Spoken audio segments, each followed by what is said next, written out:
Ladies and gentlemen, we are back! Back for another episode of the Draxx Life podcast, where we'll chat about some of the weird and the wondrous. Let's get to the show.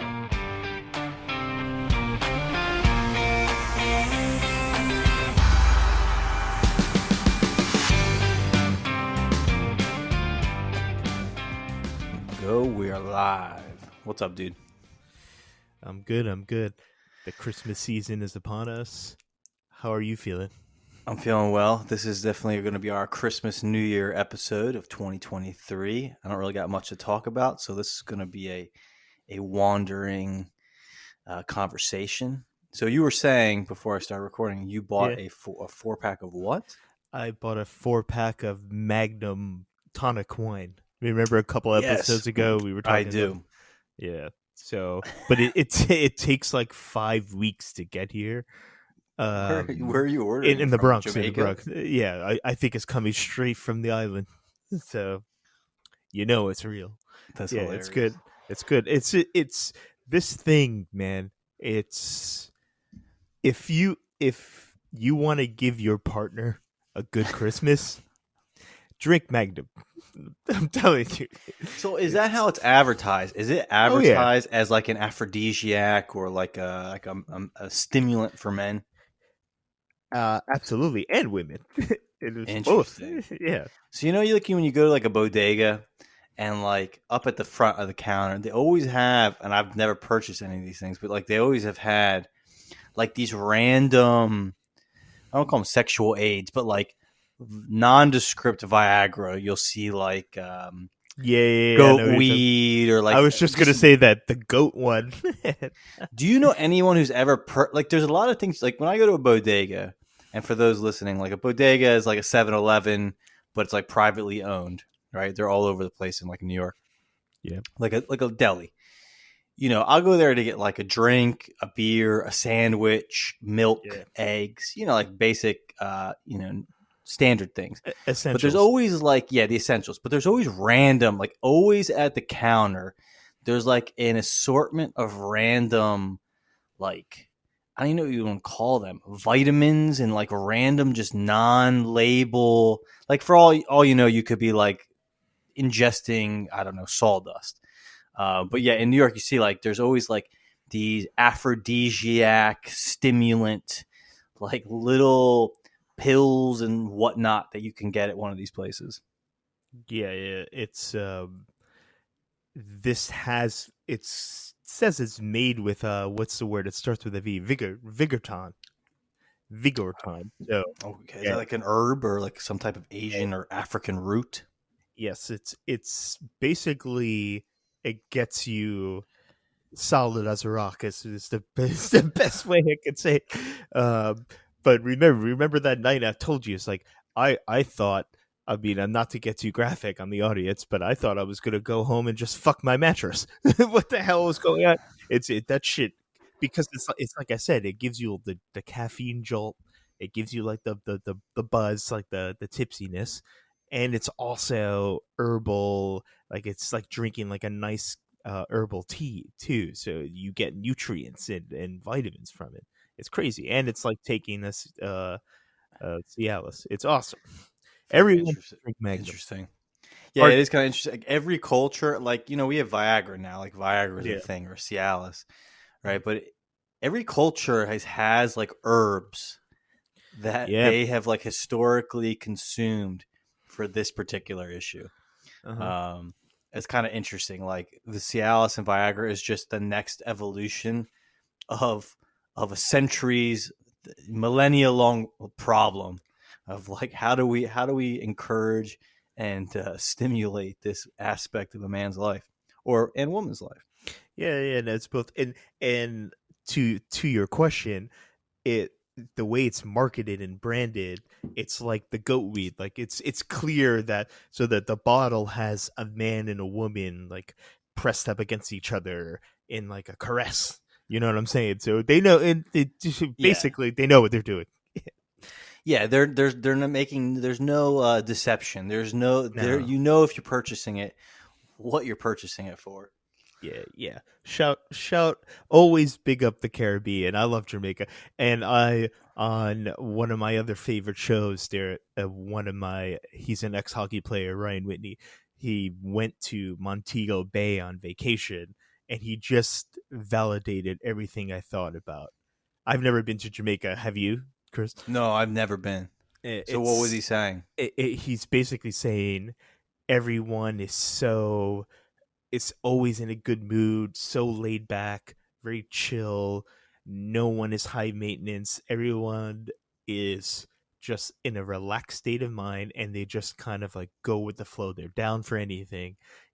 Every obviously it goes without saying they're all friendly, and then Ryan was like, I don't know if they're all just fucking stoned all the time, but it's like I don't think so. I think just the Jamaican way of life is just so fascinating, and think if you think about it, Chris, this tiny island in the middle of the ocean in the Caribbean Sea, um, is has such an effect pop culture wise in just like fashion, music, art for the entire globe. This little tiny island has such an effect. The music too, huge influence on all these things. And Yeah, that's a good point. yeah, and a tiny island with a small population has an effect like all over the world. It's crazy. Yeah, I mean, you can go probably to Japan, and if you were to play like reggae music, Yeah. someone it will resonate. Someone will understand what that is. That's interesting. Like I never really thought about that. It's like you're right. Like it's interesting how like certain cultures, like despite size and magnitude, might have a much larger um, impact on like world culture than let's say like a massive country. Yeah, You know what I mean? definitely. Like Jamaica has that. Like Haiti, for example, is probably equal in size, but it doesn't really have the same impact on culture as think about Rastafarianism, marijuana, reggae, Yeah. Bob Marley, Uh-huh. like all those things. Like those are like you could probably see someone in almost every country wearing a Bob Marley T-shirt, Yeah, which is exactly. kind of interesting.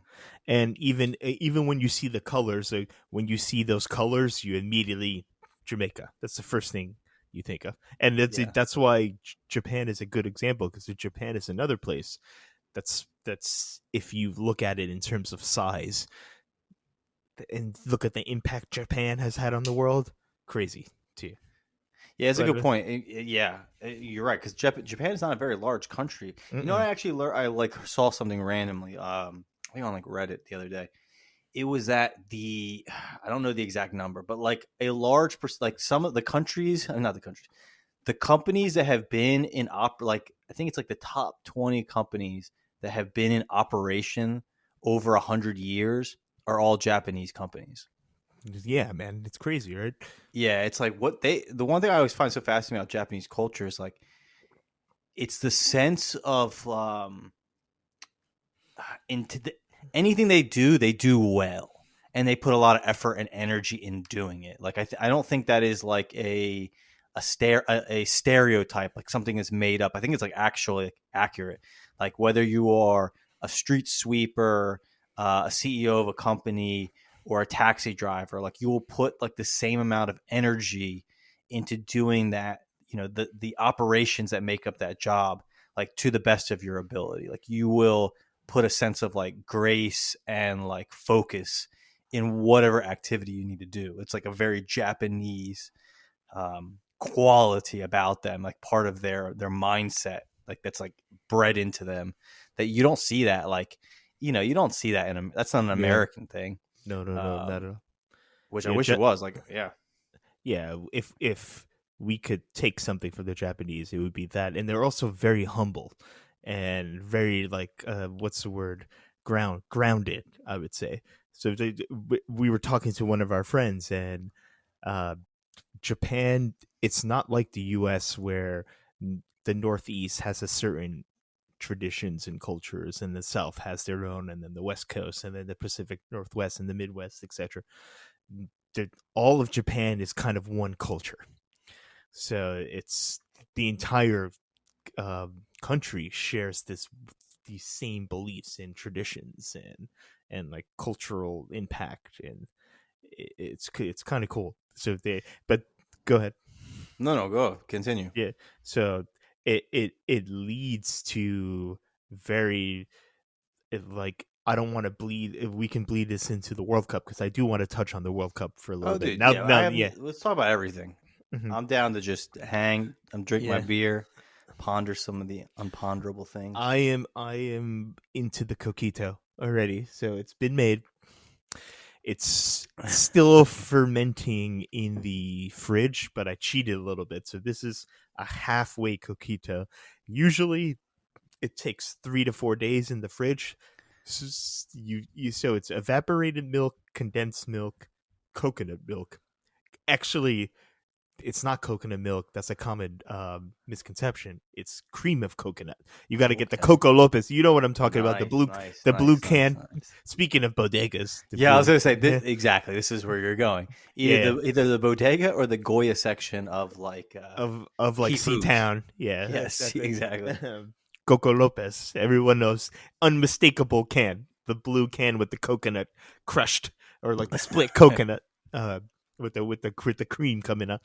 Um, and so you mix those together, and then you throw a little nutmeg, cinnamon, Oh, sounds grated good. cinnamon, but then you put the cinnamon sticks. So while it's fermenting in the fridge, you got the cinnamon sticks in there. You know So, what I'm saying? Yep. and then do you add like an alcohol to this? Yes, Bacardi, white rum, only white rum, So you add like white a rum. white. Oh, okay. This is Yeah, interesting. This is like a spiked Latin yeah, like eggnog. exactly. It's exactly what it is. It's a Puerto Rican eggnog.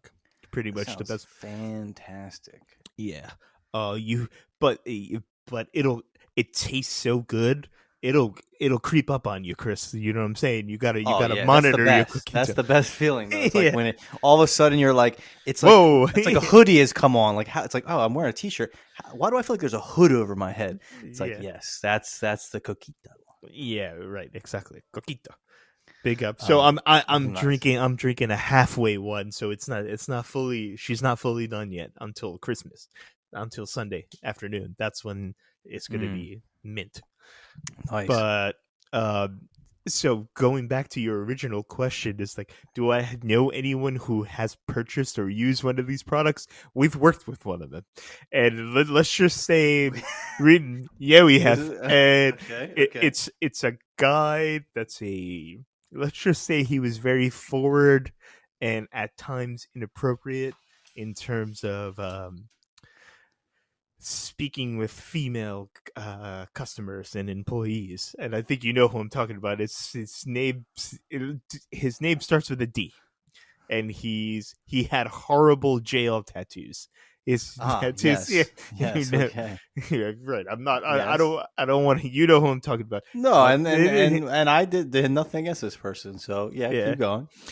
I actually thought he was quite funny. I got along with him. We Same here. I have not had not one problem, no, and yeah. I could find a lot of. Yeah, he's one of those people that some people didn't like, but I never did me a wrong, and I found him interesting. Same. And we would do these stupid like stand up type bits in the break room. This is we're going way off track here, but yeah, he would there was a product called Extends that they sold at that same section of your local bodega. But like Wait, now I don't know if we're talking about the same person. Did this person live near you at one point? no, I don't Okay, believe so. He we are lived talking about the same person. Then keep going. yeah. He wore. You know who I'm talking about. He Yes. wore a hat and the Joe Montana Skechers. Yes. Yeah, exactly. There we go. I got you. those I'm following. those ridiculous walking shoes. Yeah. Um. Hey, no hating on What was Skechers. it? Anyone who wears them. Yeah. No. Yeah. No knock on the Skechers. Was it Joe I Montana or did I get? I think it's Joe Montana was hawking Skechers for a little bit. maybe I Back don't know. back when he needed some dough. He's probably got into some serious gambling Oh, issues. dude, Yeah. don't even get me started. That's something we can talk about at some point Yeah. later. But yeah, keep going. But yeah, so he was the biggest proponent. he was the champion of this crusade of the it's a product called Extends, and he would tell me how he had these escapades with women and how Extends helped him. You know what I'm saying? Like Perform. pleasure her through the whole night. And I obviously was skeptical. I was like, well, that's what I was gonna ask. It's like, is how I don't know. truthful do we believe these I stories don't know. to I've be? never tried Extends, but it's a product you could. I don't know if you could still get it, but It's kind of crazy though. I think you probably could, because like when you go to like a bodega, there's so many things that like for if someone like a food inspector came in there, there's probably things that are illegal. Like, you know what I mean? Like you yeah. go in and you see some of these like nondescript packaging. It's like, where are you getting this from? Like, where are you even purchasing this from? There's no God. FDA approval of this.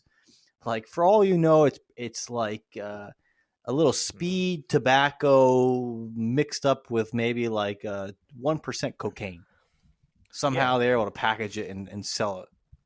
Yeah, weren't they selling like fentanyl in like the synthetic weed in So that was another thing. Like the synthetic weed, I never understood what that was. I've seen it sold, and I just was like, I never understood like what is this thing and who would purchase it? Like, why would you purchase this thing? Like, to me, that was the most sketchy, potentially like hurt. Like, I'm like, no, I'm not getting this from like Mohammed. No offense to any Mohammeds, but Mohammed, my like neighborhood bodega owner. I don't know you, man. I'm not like, I'm not buying this.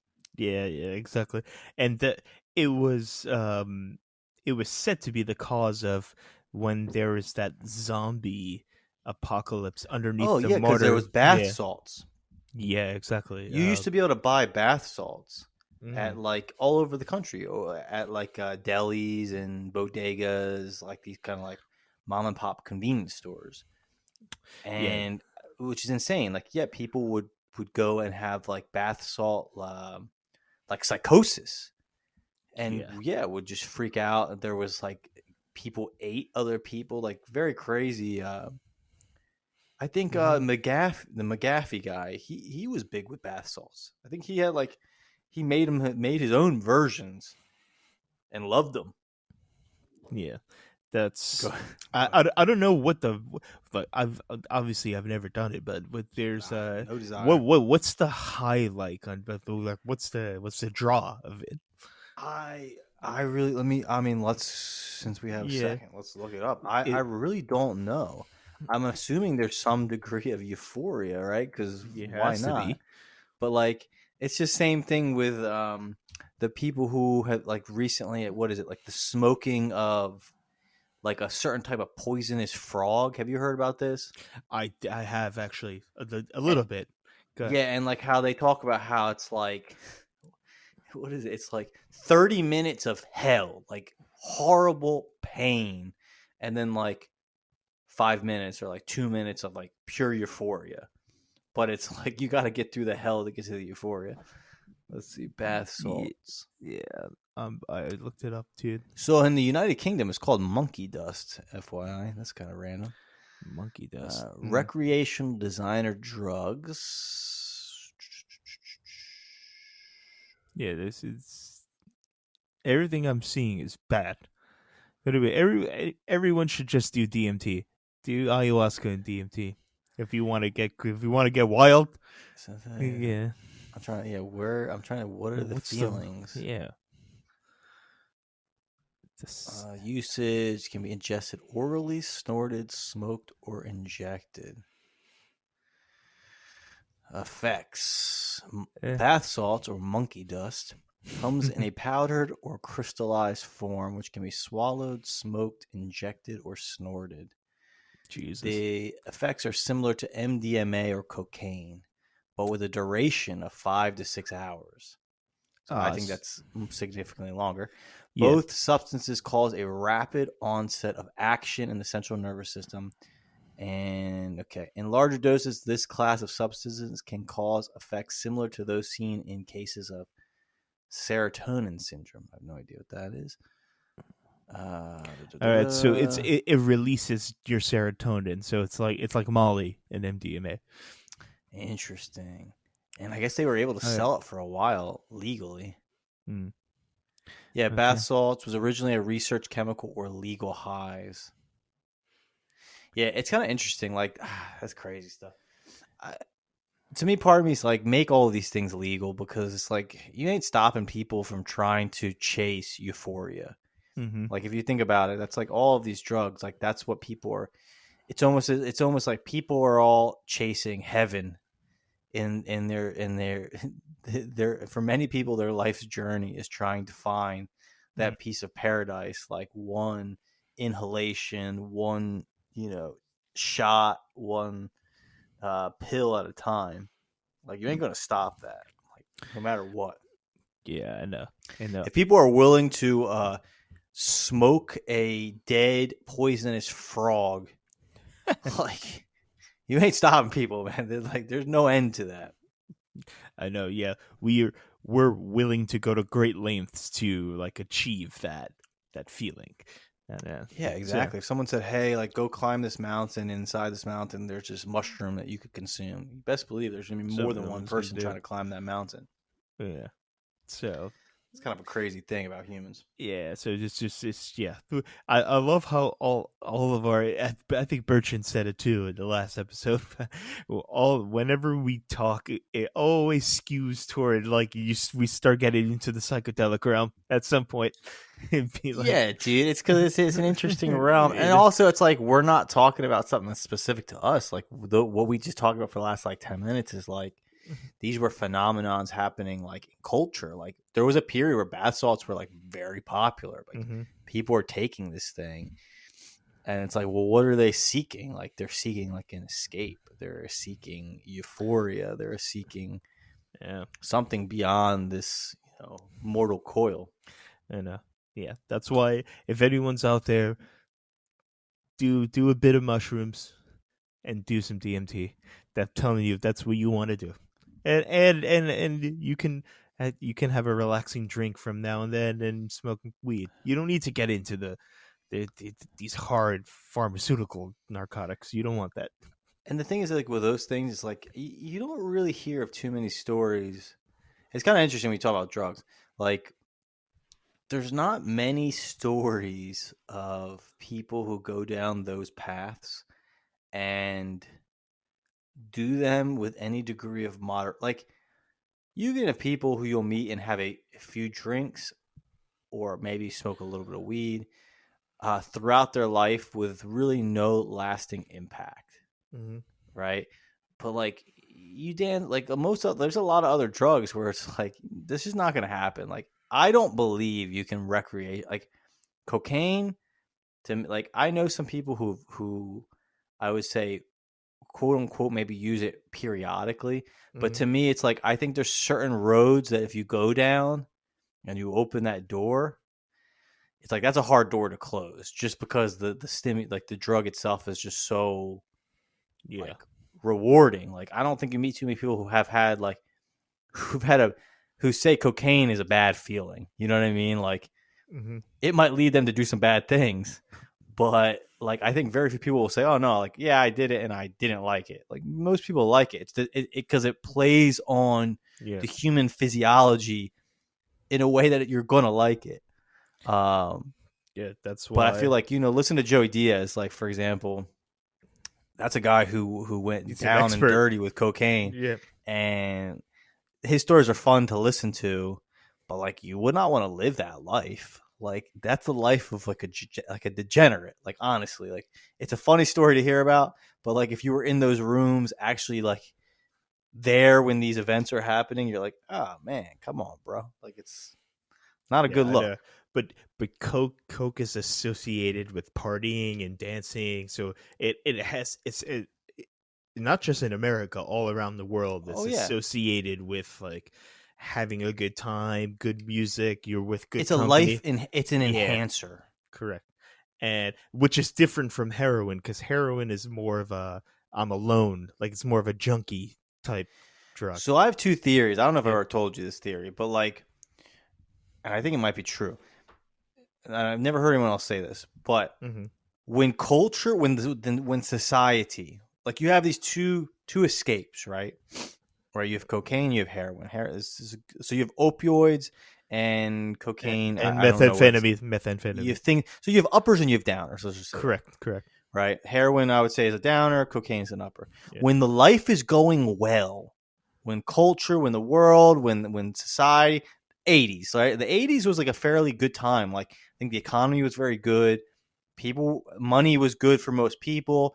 And what did you see? You saw the rise of cocaine because people, like, life was good and people wanted to experience life even more, right? Like you said, Studio 54, like people were out and about and they wanted something that would make what was already kind of a good period in history even better. Like live life even full tilt, even be even more engaged, right? So when life is good, I think stimulants are on the rise. Cocaine is on the rise.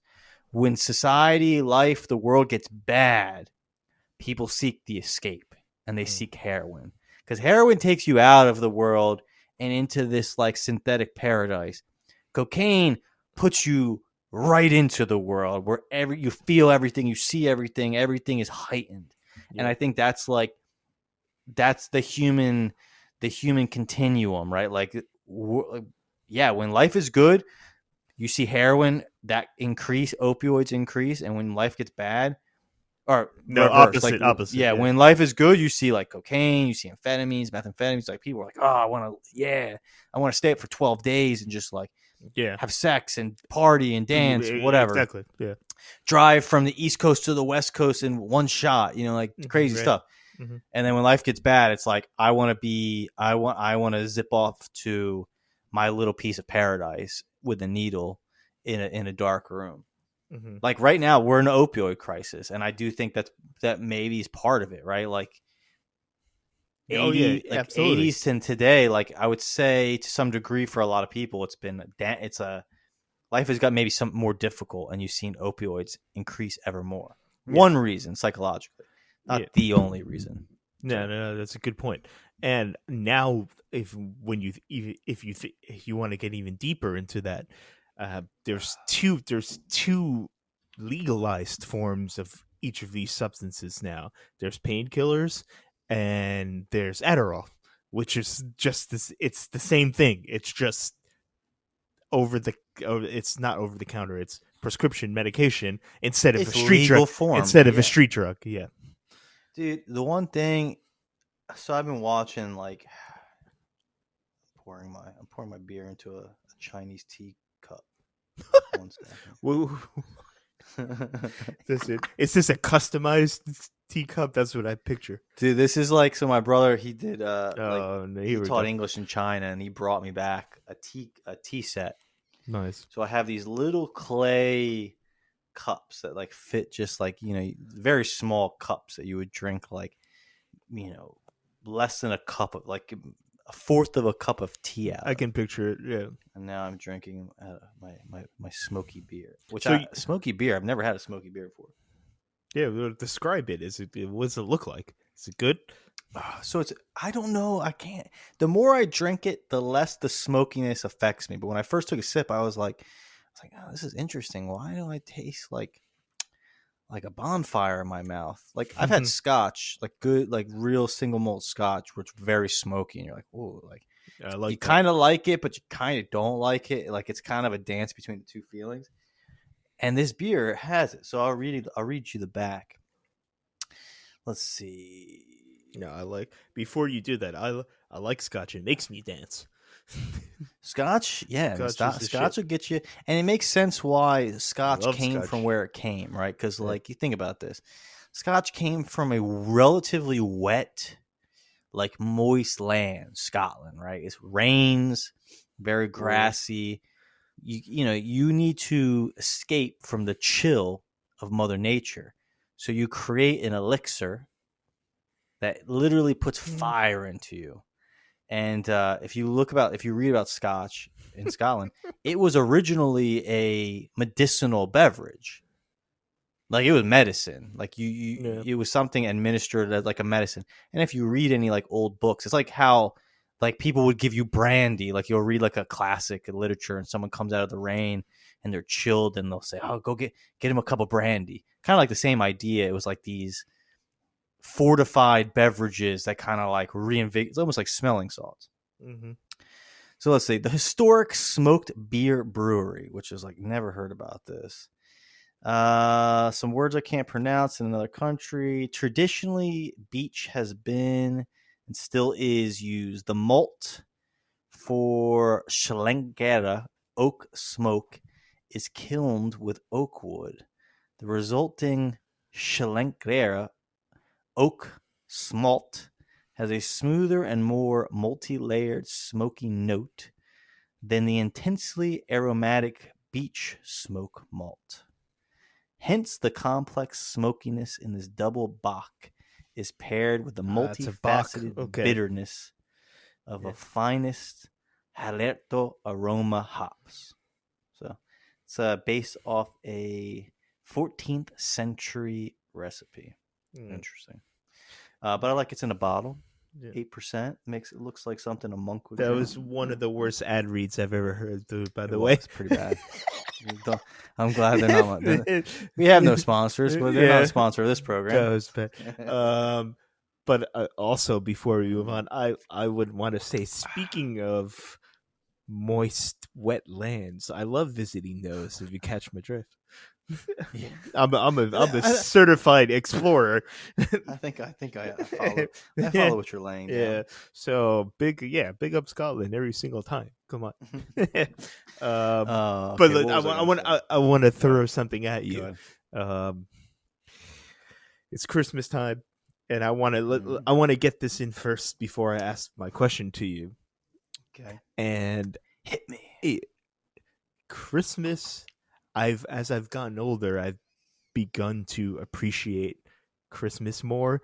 Not because I don't really do the big family thing on Christmas as most people do, but that's a personal me thing. I think the audience might, and you definitely know, but the audience knows, like, they're not families. There's issues in the family. You know what I'm saying? So yeah. I'm not a big family Christmas guy.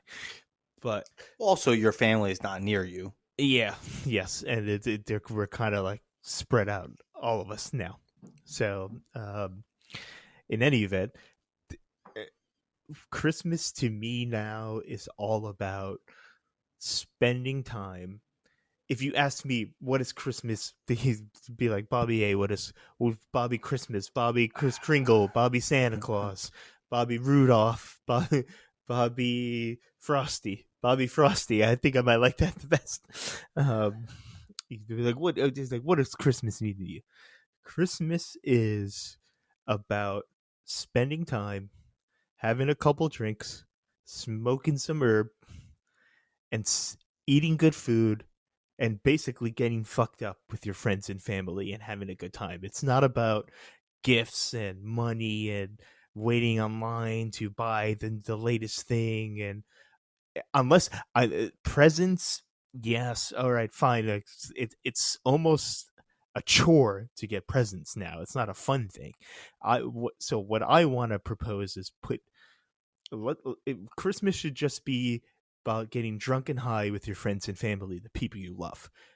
Or you can add to it where a gift giving should always be something you create. So it could be a handwritten note, which is my favorite. Anyone wants to, I think I've said this before on this show.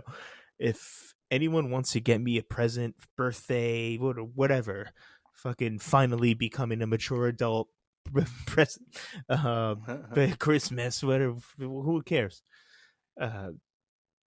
Just write me a handwritten note and mail it to me. That's going to mean more to me than anything else. So if a gift should be something you create, because we know a bunch of artists too. If I had that talent, I would never buy a gift. I would just like draw someone something or paint something. You know what I'm saying? Gifts should be created, not bought. So nothing store bought. And you got to remember that Christmas is not about Santa Claus. It's not about going to the mall and fucking waiting in line and getting this. Remember when we were growing up, there was like Tickle Me Elmo and like Power Ranger shit. Like this is we're going way back in the day, but like this is Christmas is not about that. It's about having a good meal and spending time and having fun with your friends and family. That's what it is. Forget about everything else you see in America that's commercialized. That's what Christmas is. Yeah, I mean, I think that's that's very true. I mean, that's the intent of most holidays from every culture, right? It's like historically, like thing about Christmas for take Christmas because Christmas is coming up. Like historically, I don't think the giving of gifts was really like a super part of the experience, right? It was more remembrance of an event or tradition or family. And then, yeah, I think we've kind of we've commercialized many things, right? Think about it. Think about like the holiday of like Valentine's Day, which I believe is purely a purely manufactured. corporate created event that we were programmed to believe was something we needed to do. Yeah, but No, now so but I'm now right if there with you, I agree. But now if you don't do something for Valentine's, you can't get laid anymore. So it's just it's Or a they better way to look fucked us at it over. is like if you can find someone who sees through that event, then you know you found like a keeper for yourself. Yeah, definitely agree. Like I think that's how, like at least that's how. It's a shame. Like we're gonna go down this rabbit hole now, but No, like when it comes to like dating or trying to find someone, mm, this is like a thing. I think one thing we had a conversation before a few weeks ago about like let's say mid-30s, getting older, mm, and we talk about mind shifts and stuff like that. yeah, I do think like the one thing is like if you haven't found someone in your 30s, like one thing that becomes more challenging is that like you've lived and you have certain like views on things. So trying to find someone that matches those views or is at least has a view that's complementary that works together becomes more difficult because when you're younger, you let's be honest, you have less views because you don't know that much. Like I yeah, still don't know that much, but when you're younger, you know even less.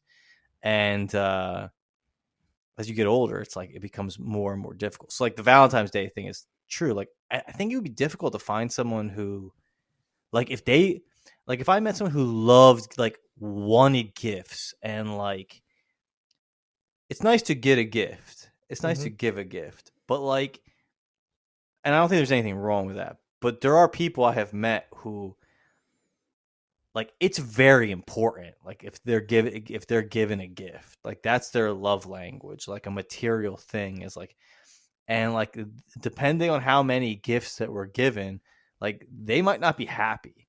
Like to me, like that's like a huge red flag. yeah. Like I I would can't say, because to me, I'm like, no, it's like that's not good. Like you've been programmed to believe like into like focus on these material things that don't really matter. But yeah, anyway, I yeah, digress. yes. So leading off that, no, I agree. I basically I'm saying fuck you, Santa Claus, and fuck your gifts. I don't care if you can fly around the world and give everyone gifts. Keep them. I do think it's also different when you're like cause we don't have kids, but like I think if you have kids, like the gift giving changes because like you're giving a gift to this child that you love, and like you're gonna get so much out of seeing them react to it. So I think Yeah, that's like the reinvigoration of giving like wanting to buy a gift.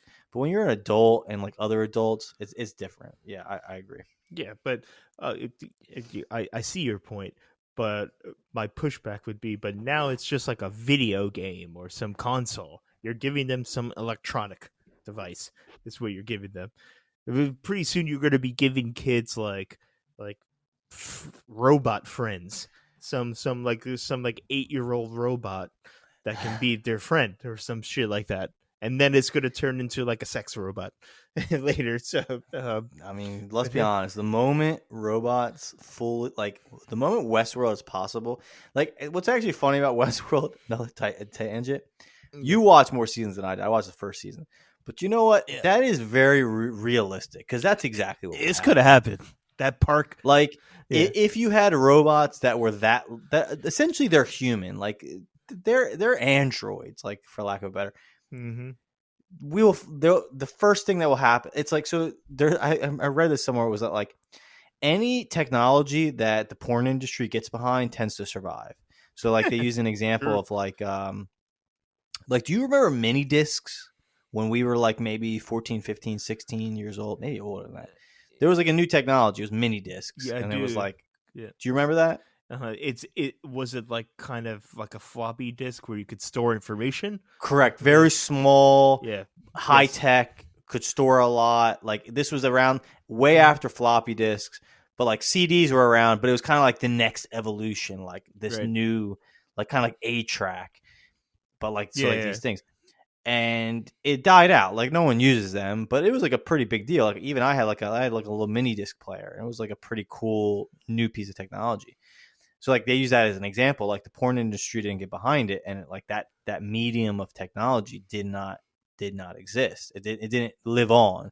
Whereas CDs exist, Blu-ray survived, and now like streaming obviously. But like the mediums that the porn industry gets behind tend to survive. Like the porn industry is a massive.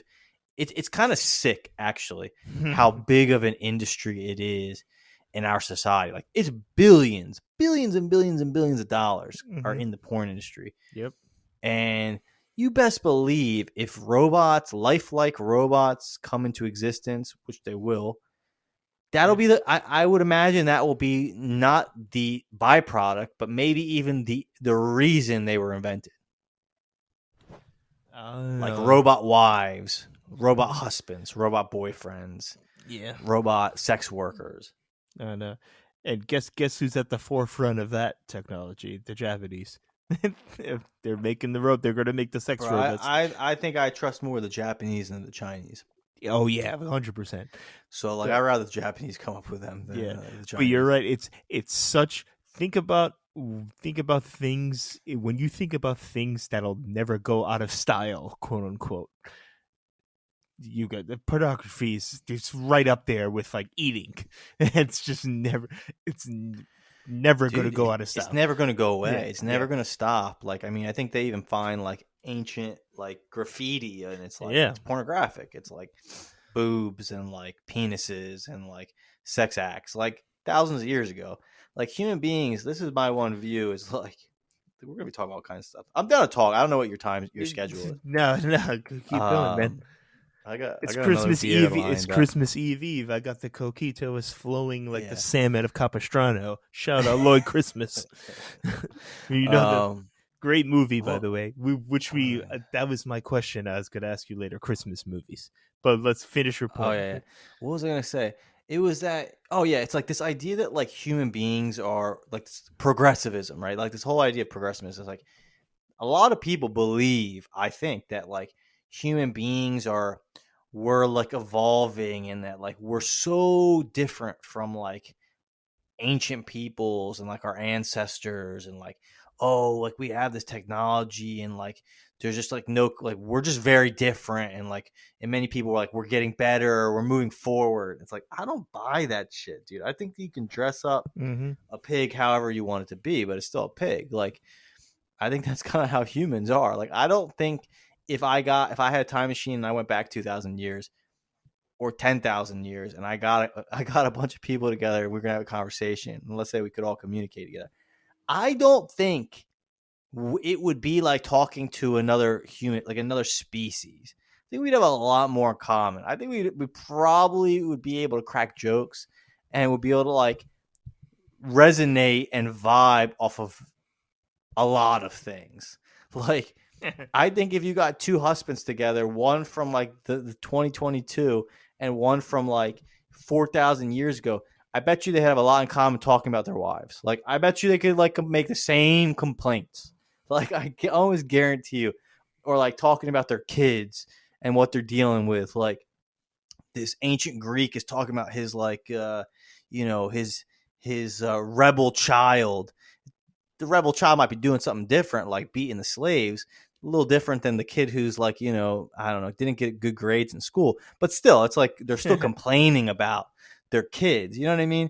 Mm-hmm. Like, so like pornography, just use that example. Like the same things that stimulate us and also cause us problems are the same things in many cases that cause people problems back in the day.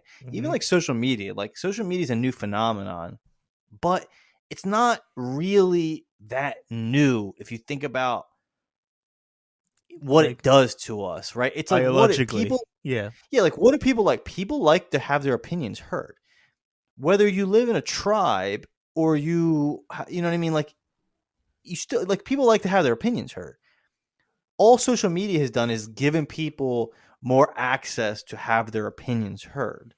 Like it's Mm-hmm. not really like made people that are unopinionated opinionated. It's like no, usually everyone's opinionated. It's just that they don't have an opportunity to voice those opinions. And now with social media, you can voice them. Uh, People have always liked popularity and like wanting to be high class and at the top of the food chain. It's not a different phenomenon. Social media gives you the ability to essentially enact those certain human qualities that I think all humans have had, like for as long as humans have been on the planet. That's Yeah, my opinion. yeah. It's you get the same dopamine release. It's Exactly. The yeah, brain ain't different. right. Like I don't care. Like the humans are humans. Like go back 10,000 years, there were humans on the planet.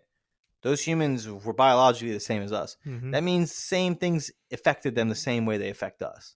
Right. Well, Not that different. ours are just more digital and electronic. But it's you're right. That's I never thought about it that way. That's a And we good. have greater access. Like, Yeah. right? Like what I'm saying is that the difference is like, all right, if you're in a group of 10 and there's only 10 people you see, everything plays out the same, but just on a smaller scale. Whereas now it's the same impulses, the same positive and negative impulse. It's just that what you say, let's say you could say something on Twitter and for some reason a million people see it and vibe off it Mm-hmm. and you get that dopamine rush or release. Mm-hmm. It's the same thing. It's just the numbers have changed. Right. Right. You Exactly. know what I mean? Yeah. It's the same. It's the same. I'm trying to draw an analogy. It's just like we're all the same. We just put on different masks now. It's the Yeah, it's the same. same input Yeah. output. It's just the quantities are different. Yeah, and aesthetically it looks different, but it's the same thing. Correct. Yeah. Exactly. So It's like, why is alcohol, as long as there's been humans on the planet, there's been humans consuming some form of alcohol, mhm. Yeah, right? but So back in the day we used to put mushrooms. You know what I'm saying? If we did all kinds of stuff. Like, but you know what I we mean? used to It's put like people mushrooms in have the wine. trying to change their perception of reality, right? There's no different. Like I would imagine there, like you go into like California and you see these people who are like addicted to drugs. I imagine you go back in time, like you find people the same. Like Oh yeah. they got a little bit like too enamored by the hallucinogenic beer. And Yeah. like I bet you in that culture there was probably a derogatory word to describe that Yeah, person. Like yeah, it's true. can't handle their psychedelic beer. I know. He's tripping. He's tripping too much, man. It's Yo, hey Bob, man. Bob can't handle it, man. Bob, you got to go till the field. Can't be just drinking the psychedelic beer all the time. yeah, He's like, exactly. dude, man, I can't. I gotta drink the beer. And meanwhile, yeah, his family is just disowned him. It's the same thing. His family disowned Yes, him because he's fucking tripping all the time. That's hilarious. dude. I wanted to bring up, I want to change something for 1 second because I'm Yeah, thinking about gambling because gambling's been going around for thousands of years, yeah, right? And people, dude, have you noticed like gambling is like sports gambling is gotten gigantic. when did this switch get flipped? Like Um, in the U.S., because sports gambling used to be illegal unless you lived in New York. I mean, in in Nevada, right? Nevada or New Jersey, Atlantic City. So now, when did it get flipped? Where like now, like any like when I watch UFC or sporting events, it's like you're seeing all the stats. You're seeing like the what's that big company who's the sports betting? DraftKings. DraftKings is literally paying everyone for advertising. Yeah, It's kind of insane. yeah. So I can speak to that because I've I placed a few know. bets. Um, so it got big once. So a lot of things have happened federally. in terms of policy with the government, but they've never actually um, addressed gambling or um, marijuana usage. That's been left to the states. Uh, so once all these states, and it became big during COVID. Once a lot of these state governments started losing a lot of money, and because things like having to pay for healthcare and unemployment, like historic amounts of unemployment, etc., Yeah. the way that the remedy to like fill up the war chest again for the state, like would be okay, let's make gambling illegal, let's make marijuana illegal, and then we'll tax the shit out of it. That'll make up for this gigantic hit we took over these last 2 years. So COVID was really the launch pad for all these states legalizing gambling. Now New York has dragged its feet a little bit with marijuana, but we all know that's eventually going to happen. It should have happened already because it, they've also just released. I think it's New York. They released everyone who had like a felony marijuana possession or distribution charge. You're just free to go, and it was under the guise of, oh, the prisons are too full. We can't afford that, and B, we're going to spread COVID. The more people that are in like confined, or we're going to spread the disease, and costs it costs thousands of dollars to keep an inmate in prison because they're getting regular meals. I'm not trying to say it's some kind of vacation, you know what I'm saying? But it costs money to keep a prisoner in prison because you got to feed them.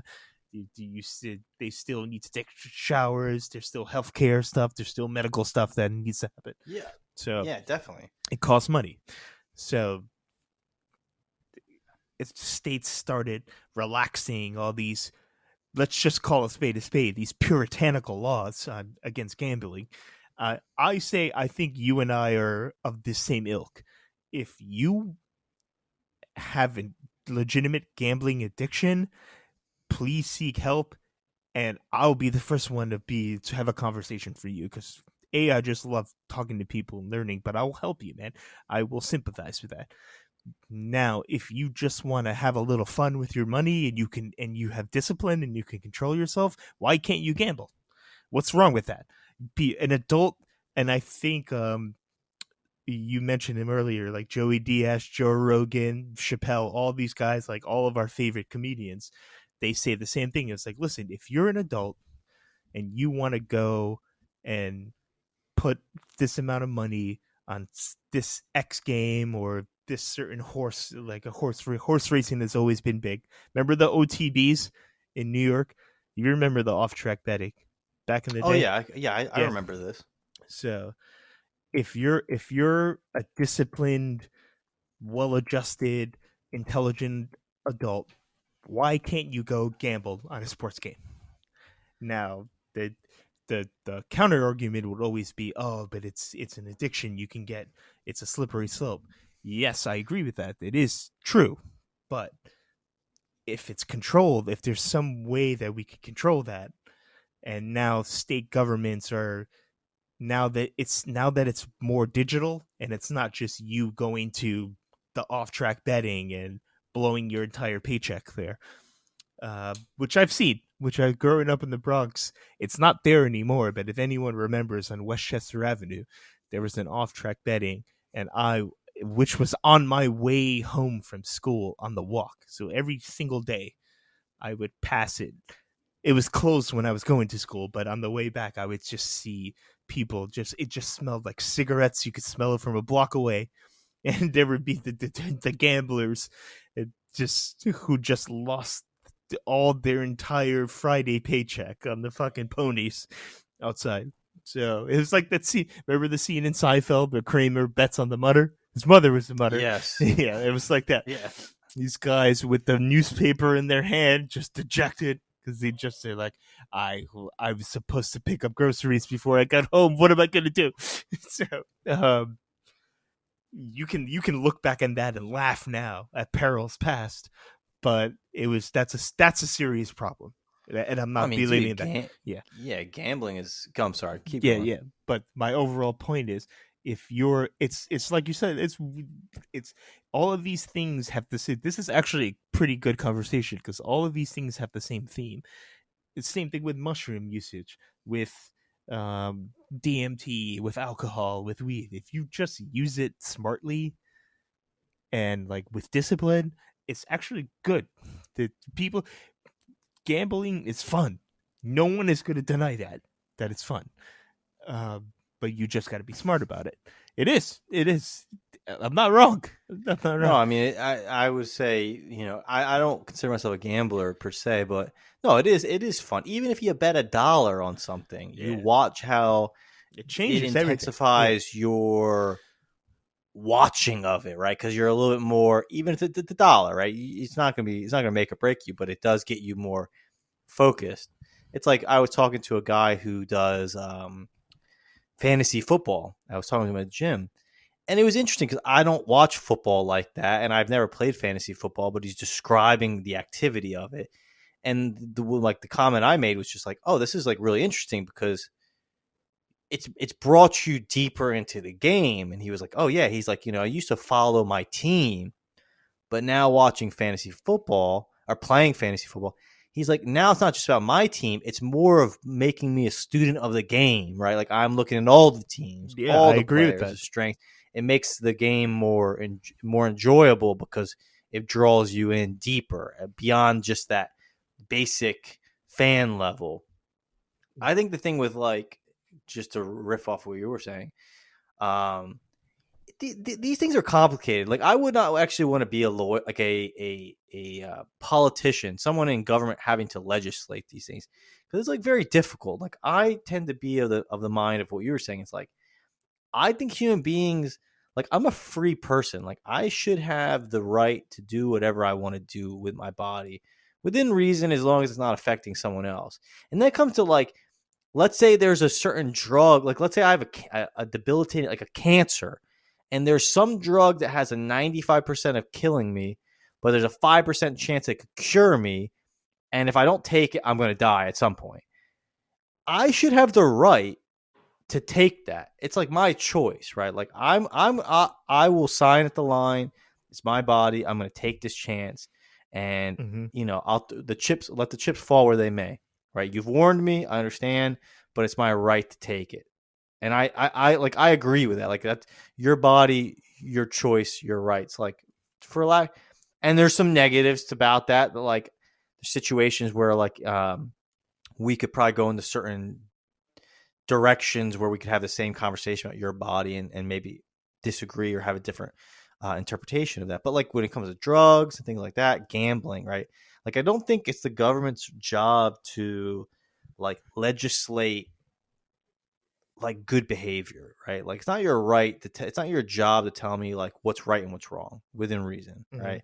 Like when it comes to drugs. Now, if I do something that affects society because of my choice, then like I think all right, you're gonna have to deal with that, There should be right? punishment. Yeah. Yeah, like if you want to do cocaine and then you go out and do something crazy, all right, dude, you're going to be responsible for that. But if somehow you're a coke user who never does anything bad, I don't think I like. Again, I would say that it's like Dave Chappelle commenting. This is a Mm. digression for a second, but there was that one doctor who was on Joe Rogan at one point. He's been on a couple other podcasts, and he's like a proponent of drug use. Mm. Like, and he periodically does cocaine, and he's kind of saying like, let's take away the stigma. Like these things are good, like in moderate, like kind of like we said, in moderation and Mm. like, if you're disciplined. And I love like Joe Rogan was trying to like explain to Dave Chappelle about this guy, and kind of saying, oh, like kind of like in a positive way. And Dave Chappelle's answer was kind of like, sounds like every drug addict I've ever met. Like pretty much like trying to rationalize their usage. So like again, I would say that like there's a lot of drugs that I would say the vast majority of people that you are unlocking Pandora's box, and like you're not gonna be able to control that. Like I don't think most people could do heroin and it be like a life enriching long term habit that causes no negative aspects to their life. I'm not that strong. I would never even dance with that devil because it's not worth it.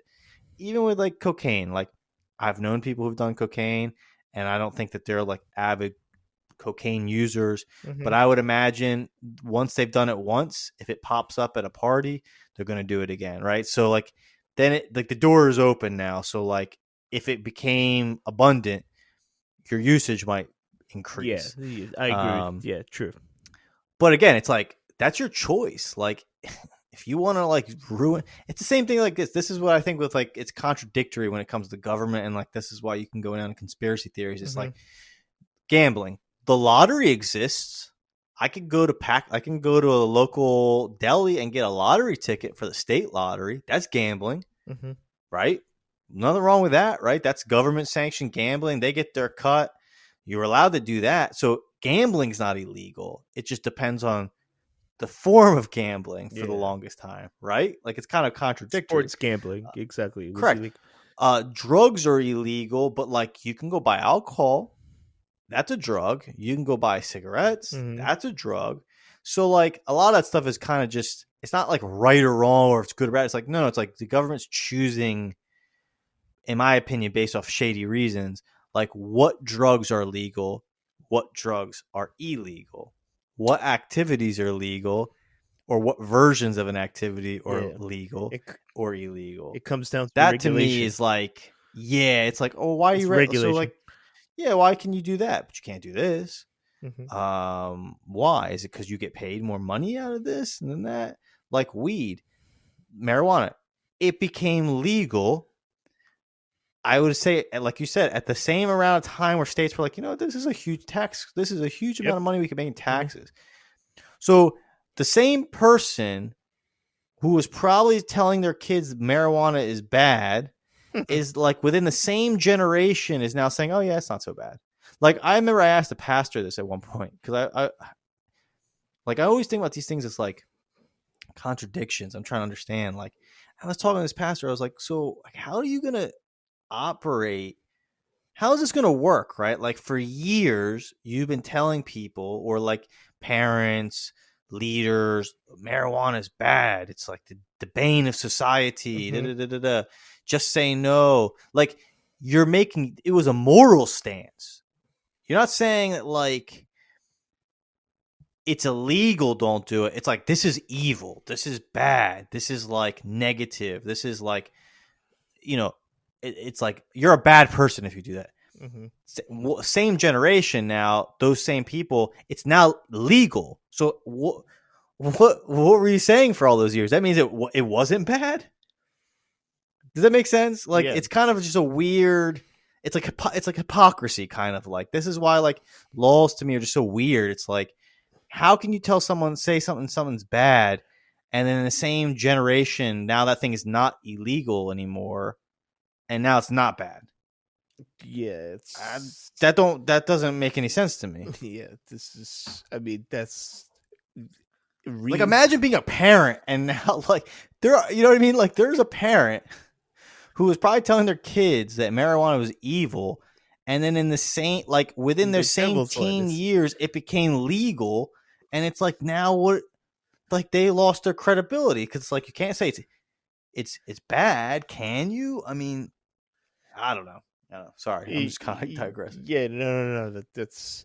I feel what you're saying because first of all, we shouldn't be taking any cues from organized religion. I'm not saying I'm not blaming. I'm not saying this is not an organized religion thing. Like it could be just like say no was taught at every school we grew up.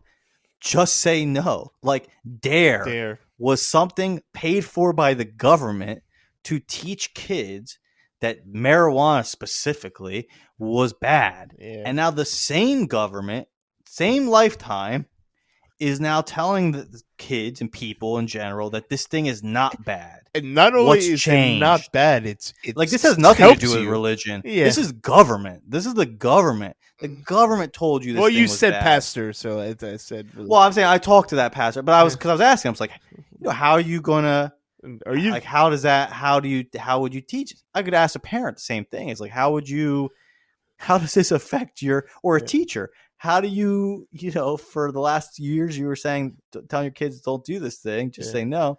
How do you get around it now? All right. It's like very strange to me. All right, wait. I have a. You said was this a recent conversation? Are you back in the church? Are you going back to church? I go to church, yeah, absolutely. All right. But no, this is something I talk to. Like I talk because when I was in New York, I went to church. Yeah. I was talking to. That's a pastor, why I'm asking. Yeah, like I knew him there, and this was like years ago. I just was like randomly because this was.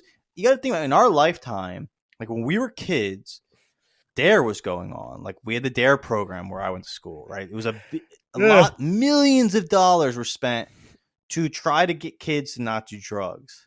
Like think about that, government money, tax dollars.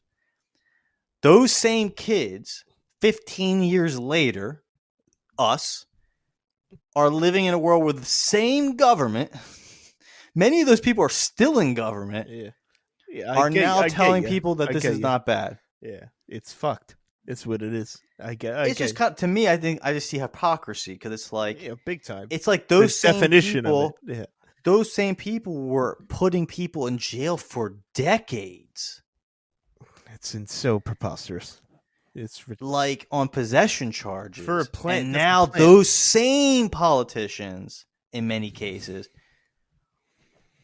are like, you know what I mean? It's just like, so your mind. It's like someone put this. I'll leave my like political rant in 1 second.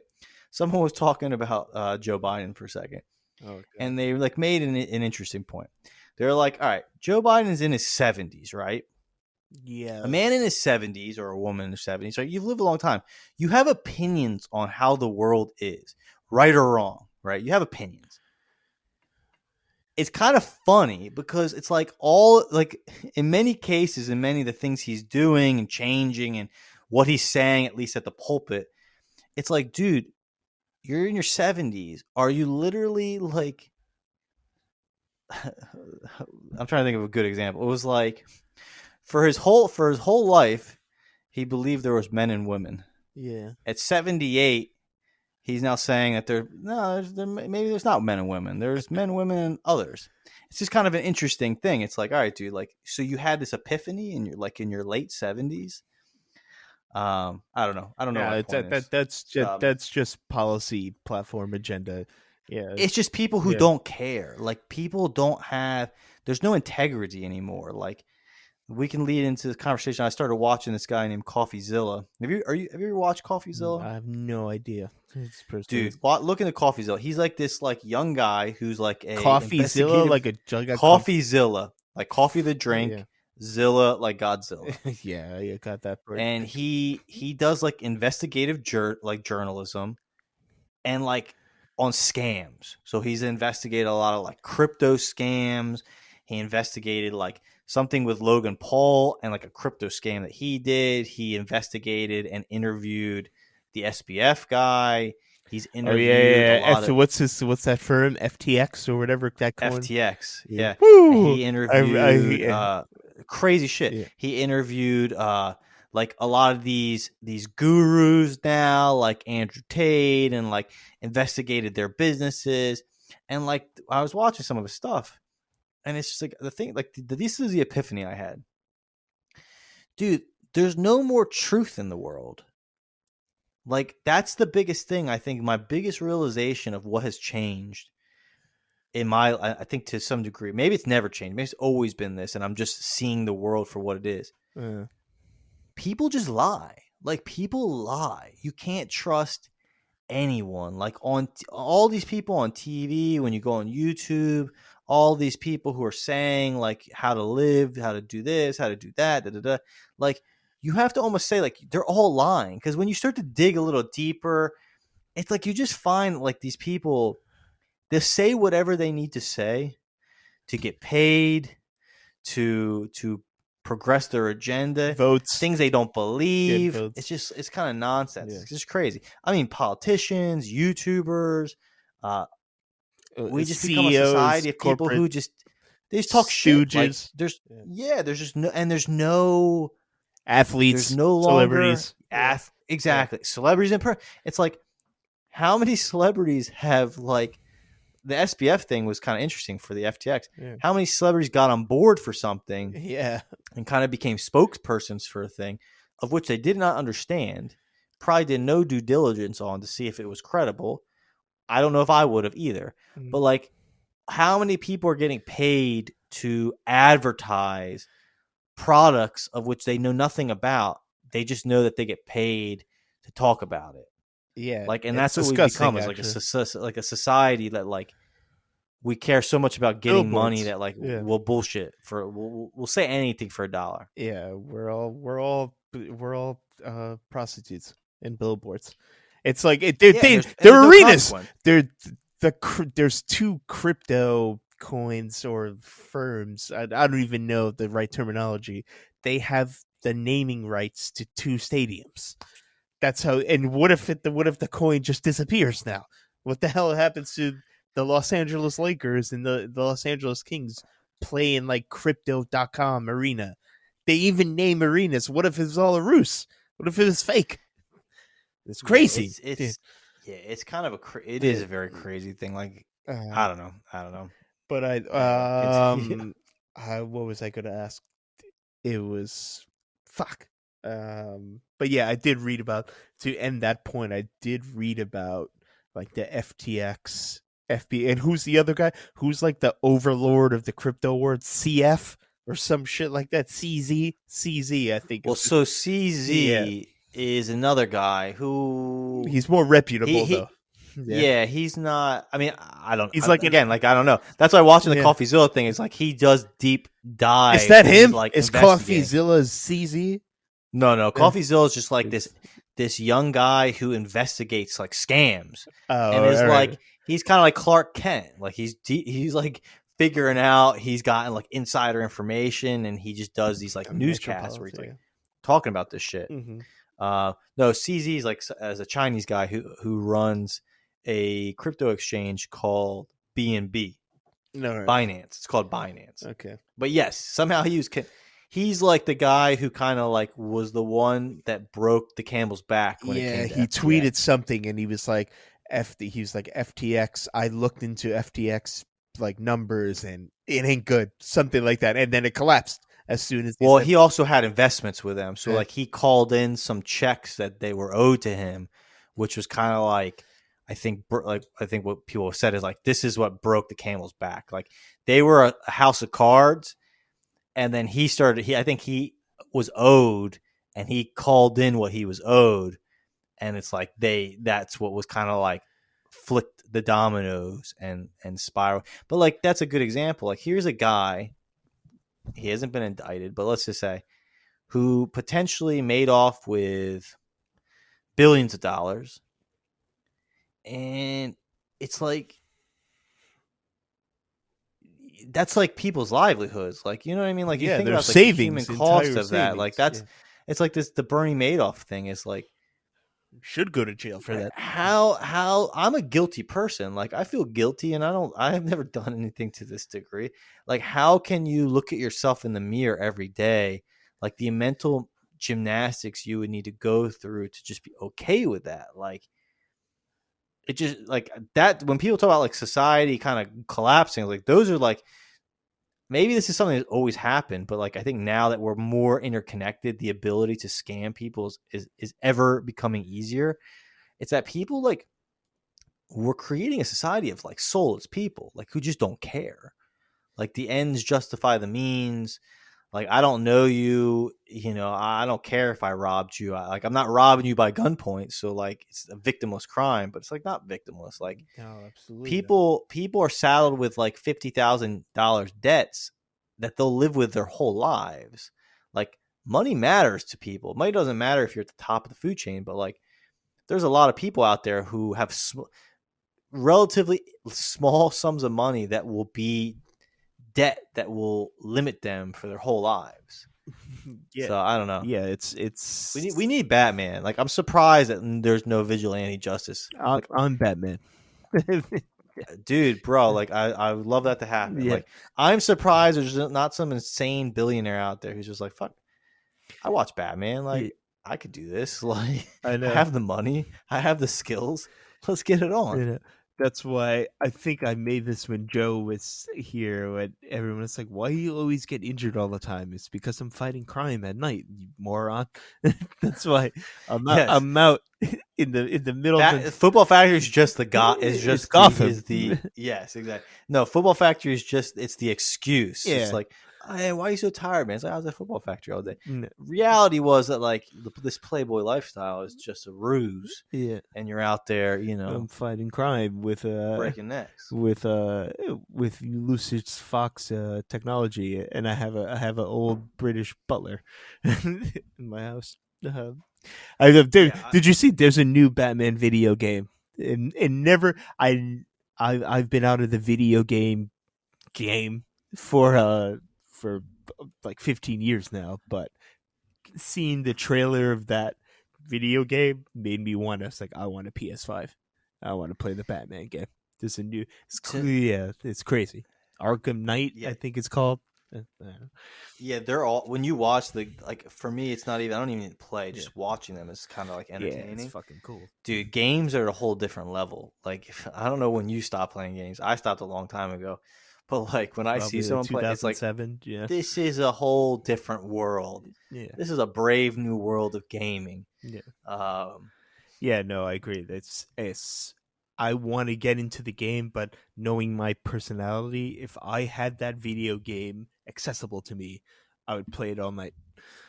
I can't do it. I need to get my shit together before I can waste hours playing pretending that I'm Batman, because they don't believe I'm Batman. Yeah. It's like remember, it's like we always go back to True Detective. It's the scene where Marty Hart and Russ Cole are going over like the big sprawl conspiracy with like the child trafficking ring, and Marty goes to him. He was like, "Are you sure about this?" And because Russ has been, even though they were thrown off the case, and I think Russ was fired. He for 15 years after that, he was still obsessed with it and still like investigating it. But he was a bartender. He had no authority, and then Marty Hart got fired, but then he became a private detective. That's how he made his living. And you make me want to watch this movie again. And then Marty, he goes, "Are you serious? You're still going on about this?"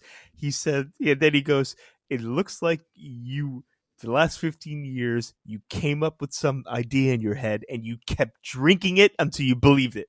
And that's how I would be Batman. I would drink cocaine to the point that I would think I was Batman. I was while I'm playing this. Yes, game. You're like, I will hypnotize myself and make myself believe that on that television screen I'm actually fighting crime.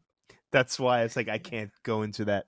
It can't go into that abyss, dude. I mean, it'd be a quick reality check. Just jump off something high and feel your knee and be like, okay, can't bad. Do that. Not bad. But by Mike, all right. So let's get back on the Christmas. Russ Cole. When you said that though, it's like automatically. I think watch it again. I watched it not that long ago. I watched it when we did that episode. I think I just rewatched this show. Nice. But I like when he says he's kind of like, why now? And he's like, I had to tie off the knot. Like pretty much like this was like his he was tying up loose ends, and this was something that had stuck it with him for that 15 years. He was like in Alaska, like he was gone off the grid, and it was like, nah, before I take this road, I like this can't be left undone. I respect it. I still think this might be Matthew McConaughey. Like I like him, and I kind of stopped caring about him because I think he got too enamored by his own shadow. But I think True Detective might be, to this day, I think that might be his best performance. It's his tome. It's the Magnus.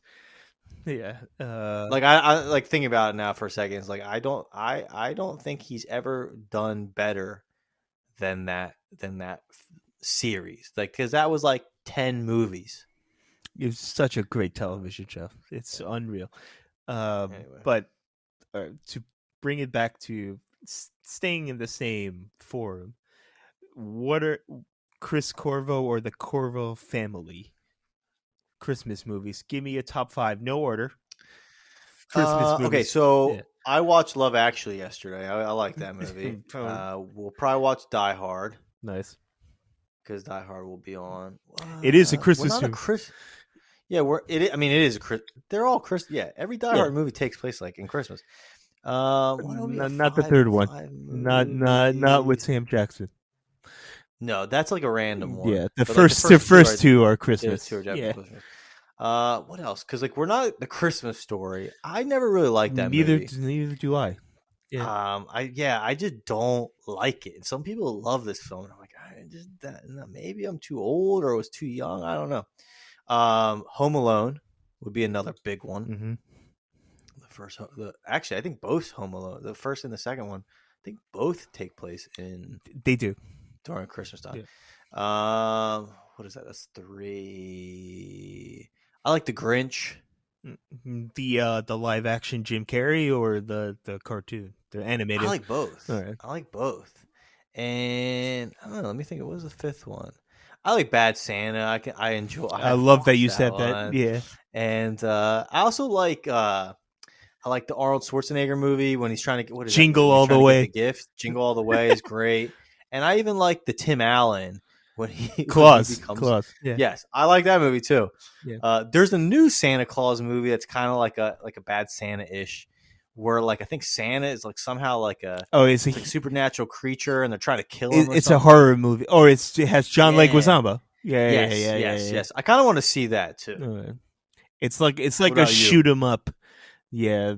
Yeah, it's like Christmas one of these kind of like, it's Christmas, but they try to take it in a different direction a little bit. So here's my list. I've thought about this for a long time. I love watching movies on Christmas. That's what brings me back to my childhood. So I love that you said Bad Santa. That's in my top 5. Bad Santa and Die Hard are in my top 5. Christmas Vacation, National Lampoon, classic. That's it's just hilarious. Batman Returns. That's a good. Yeah, that is also a Christmas movie. Yeah. Yep. Keep going. And in the top 5 is Nightmare Before Christmas too. So two Tim Burtons. And I'll give you an honorable mention. Gremlins.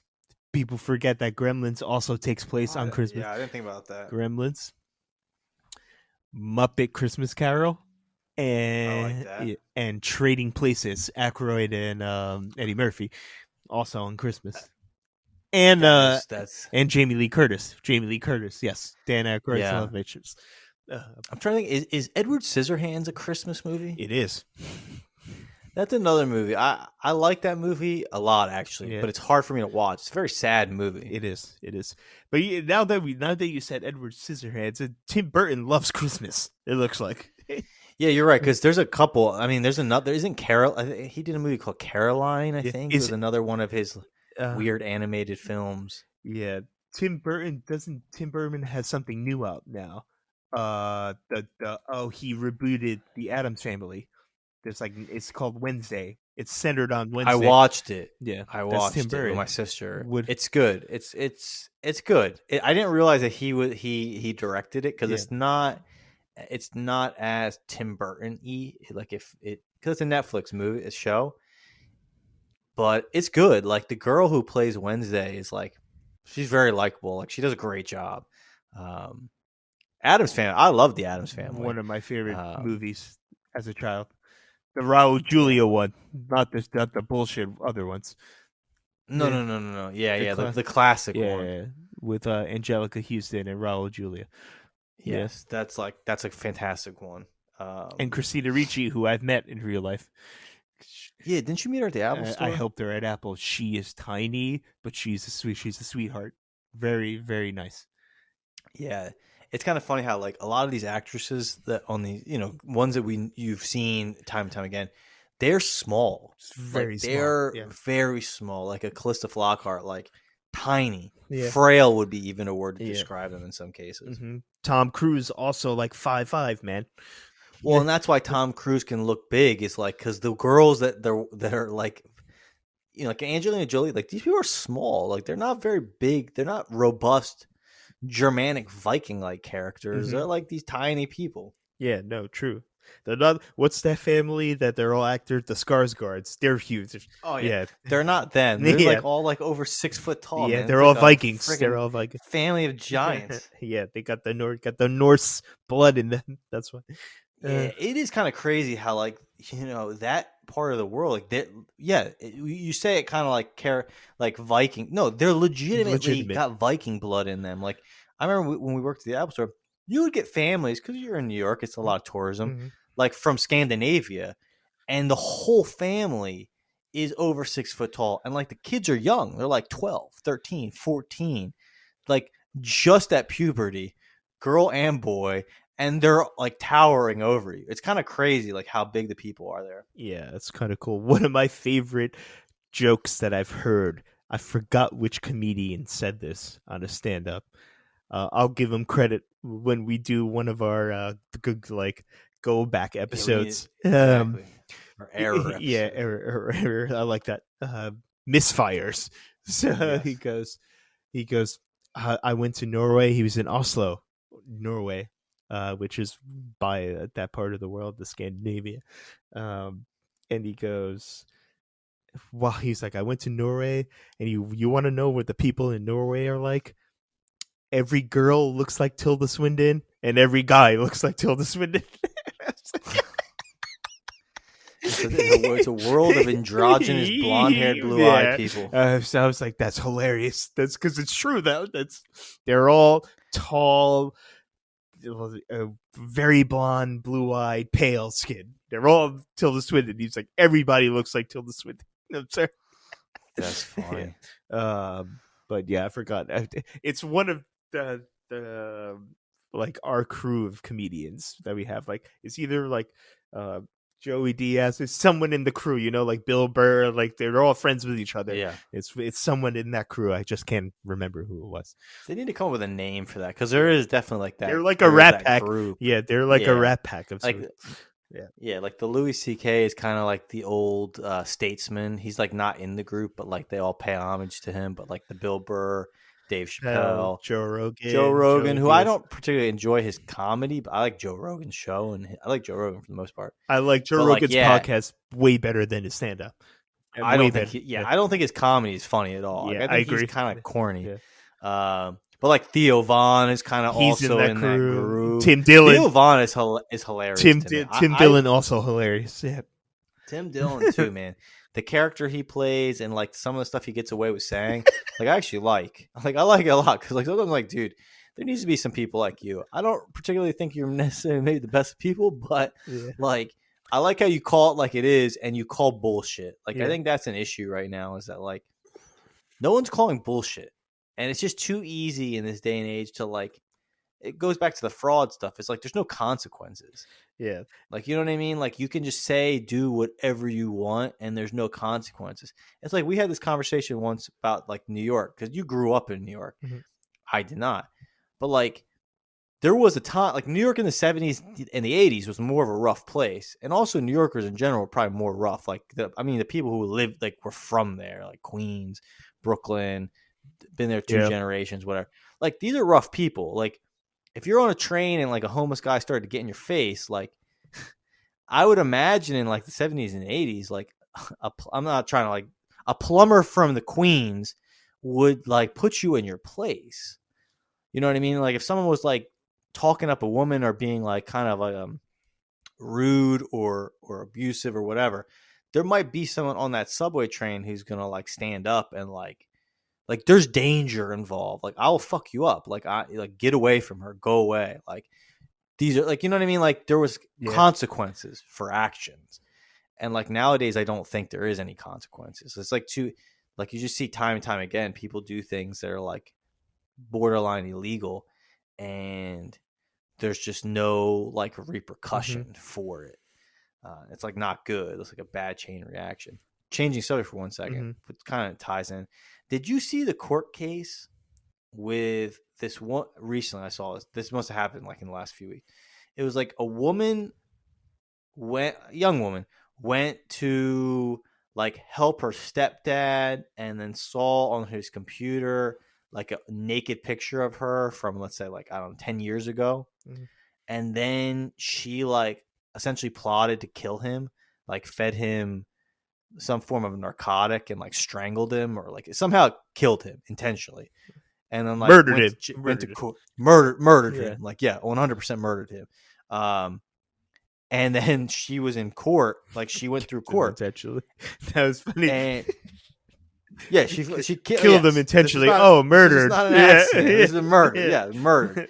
This was not manslaughter. Like, it was cold, calculated. That was murder. Funny. But go ahead. Sorry. And like, there's a clip where she, like, the judge is the jury has deliberated and is reading the verdict, and like the camera's right on her, and you see her face and her reaction as the jury comes back. And this is in California, which I'm very surprised that this even like, honestly, I'm surprised that it didn't come in her favor.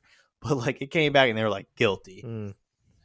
And you just see her, like, in her wildest dreams, it just didn't appear that there was any chance that she was going to go to jail for this, like, in her mind. And you can just see like 1,000 years pass in like 30 seconds as she's just like her brain is like breaking, trying to like comprehend the fact that she's going to probably go to jail for like 25 years. Wow.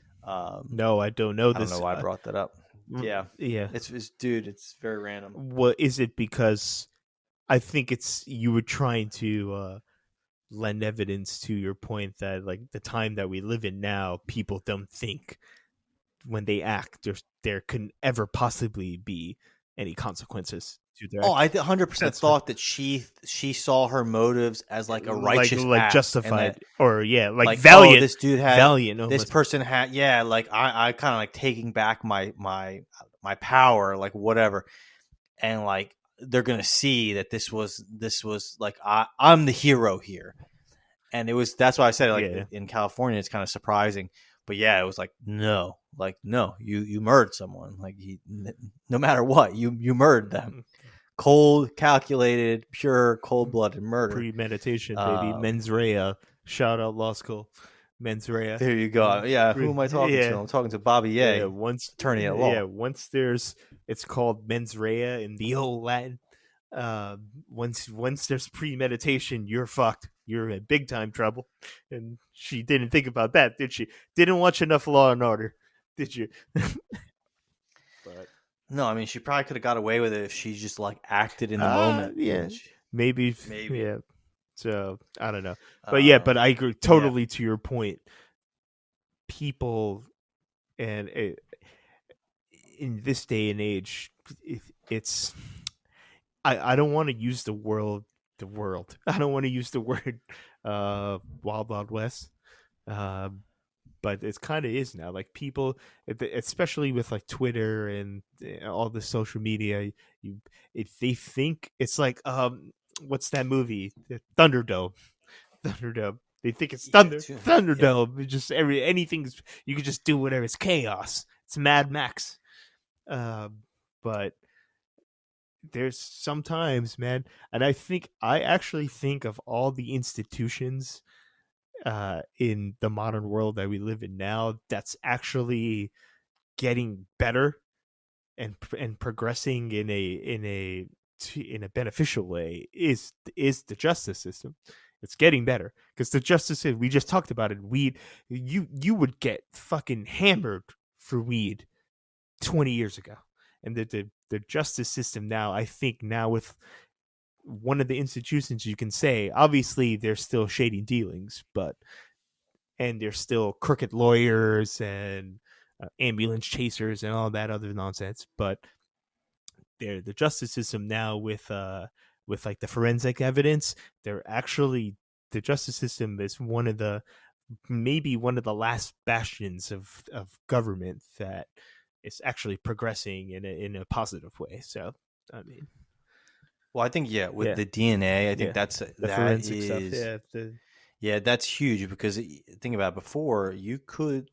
I mean, how many people have gone to jail for crimes that they did not Yeah, commit, it's horrible. and they've gone to jail for like decades. They And lost in their in entire decades youth. later, I mean, they might, yeah, they lost the better part of their lives. And years later, a new form of technology is like providing 100% credible information saying, like, no, not only did this person not do it, but like, here's another person in the system who that connects to their DNA.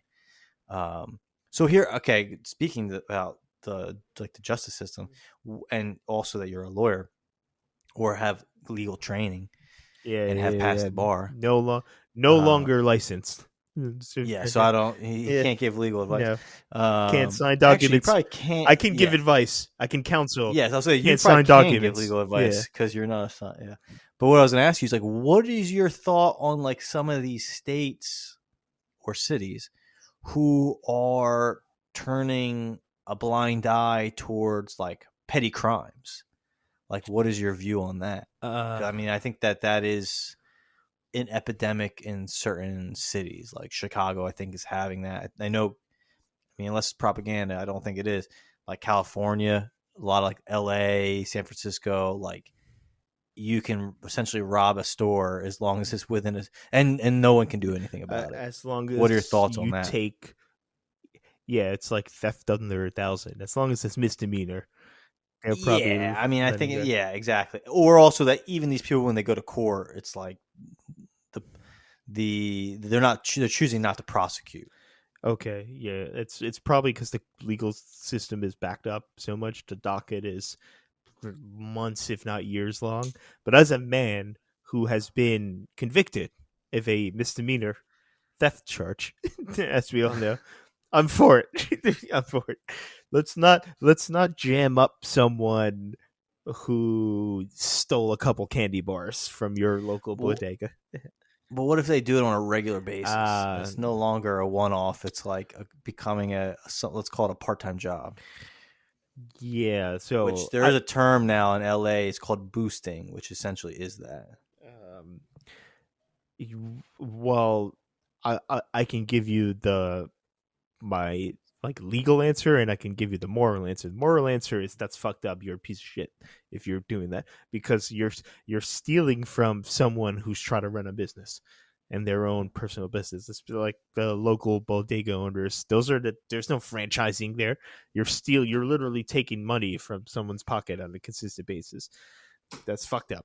So you got to look at yourself in the mirror there. But in terms of, I think uh, the authority figures, so law enforcement and prosecution and the judges, there's bigger fish to fry, man. Like if someone is stealing a fucking Snickers every week, I mean, fuck it, let the streets deal out that justice. You know what I'm saying? So if the bodega owner wants to go full on like what's that movie with Bad Boys with Martin Lawrence um, and Will Smith. Yeah, the someone robs a bodega in that movie, and then the bodega owner pulls out it's like just ridiculous pistol from underneath his like the cash register. Remember that scene? He's also Will Smith has another scene like that. And remember in Men in Black where Vincent D'Onofrio, the what's he called? The bug, the roach. Yeah. The bug steals like a pest. What's the word I'm looking for? Who kills the pest? Who kills bugs in your house? Exterminator. And when he tries to steal the exterminator's truck, and the guy pulls out like a Joker gun, like a 12-inch long pistol. He goes, please. Vincent D'Onofrio pulls out that little fucking Men in Black pistol. I don't know, but it's if the streets want to deal with that, I'm all for it. But in terms of the legal system, we gotta get through bigger cases than that, and that's why it's the same thing with like small drug possession or even drug dealing. If you're in New York, it's still illegal to deal marijuana. It's only legal medicinally as of now. It's not full on recreational. Although you can still go up. Smoke shops in New York have weed now that you can just go buy. it's not really enforced, but it's not official policy yet. So as long as wait till we like alleviate some of like the major crimes that are going on, and then we can deal with like the small time criminals. But for now, like morally, yes, I'm against that, because, only because it's more of a personal thing. I view it in that way. You're literally stealing from someone who's trying to make a living. That's it's he's just a regular citizen trying to make a living. He's not a bank. He's not a hedge fund guy.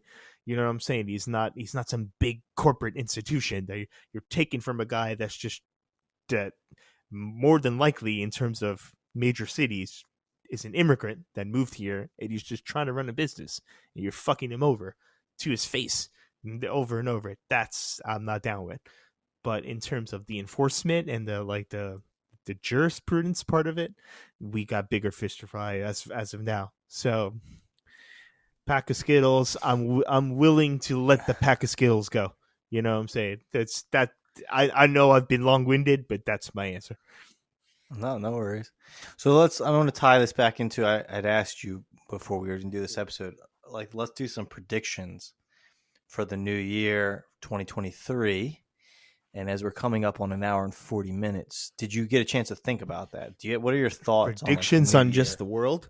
Yeah, like the new, I mean, the world. Yeah, I mean, like, just looking at 2023, like, what do you see coming down the road, if anything?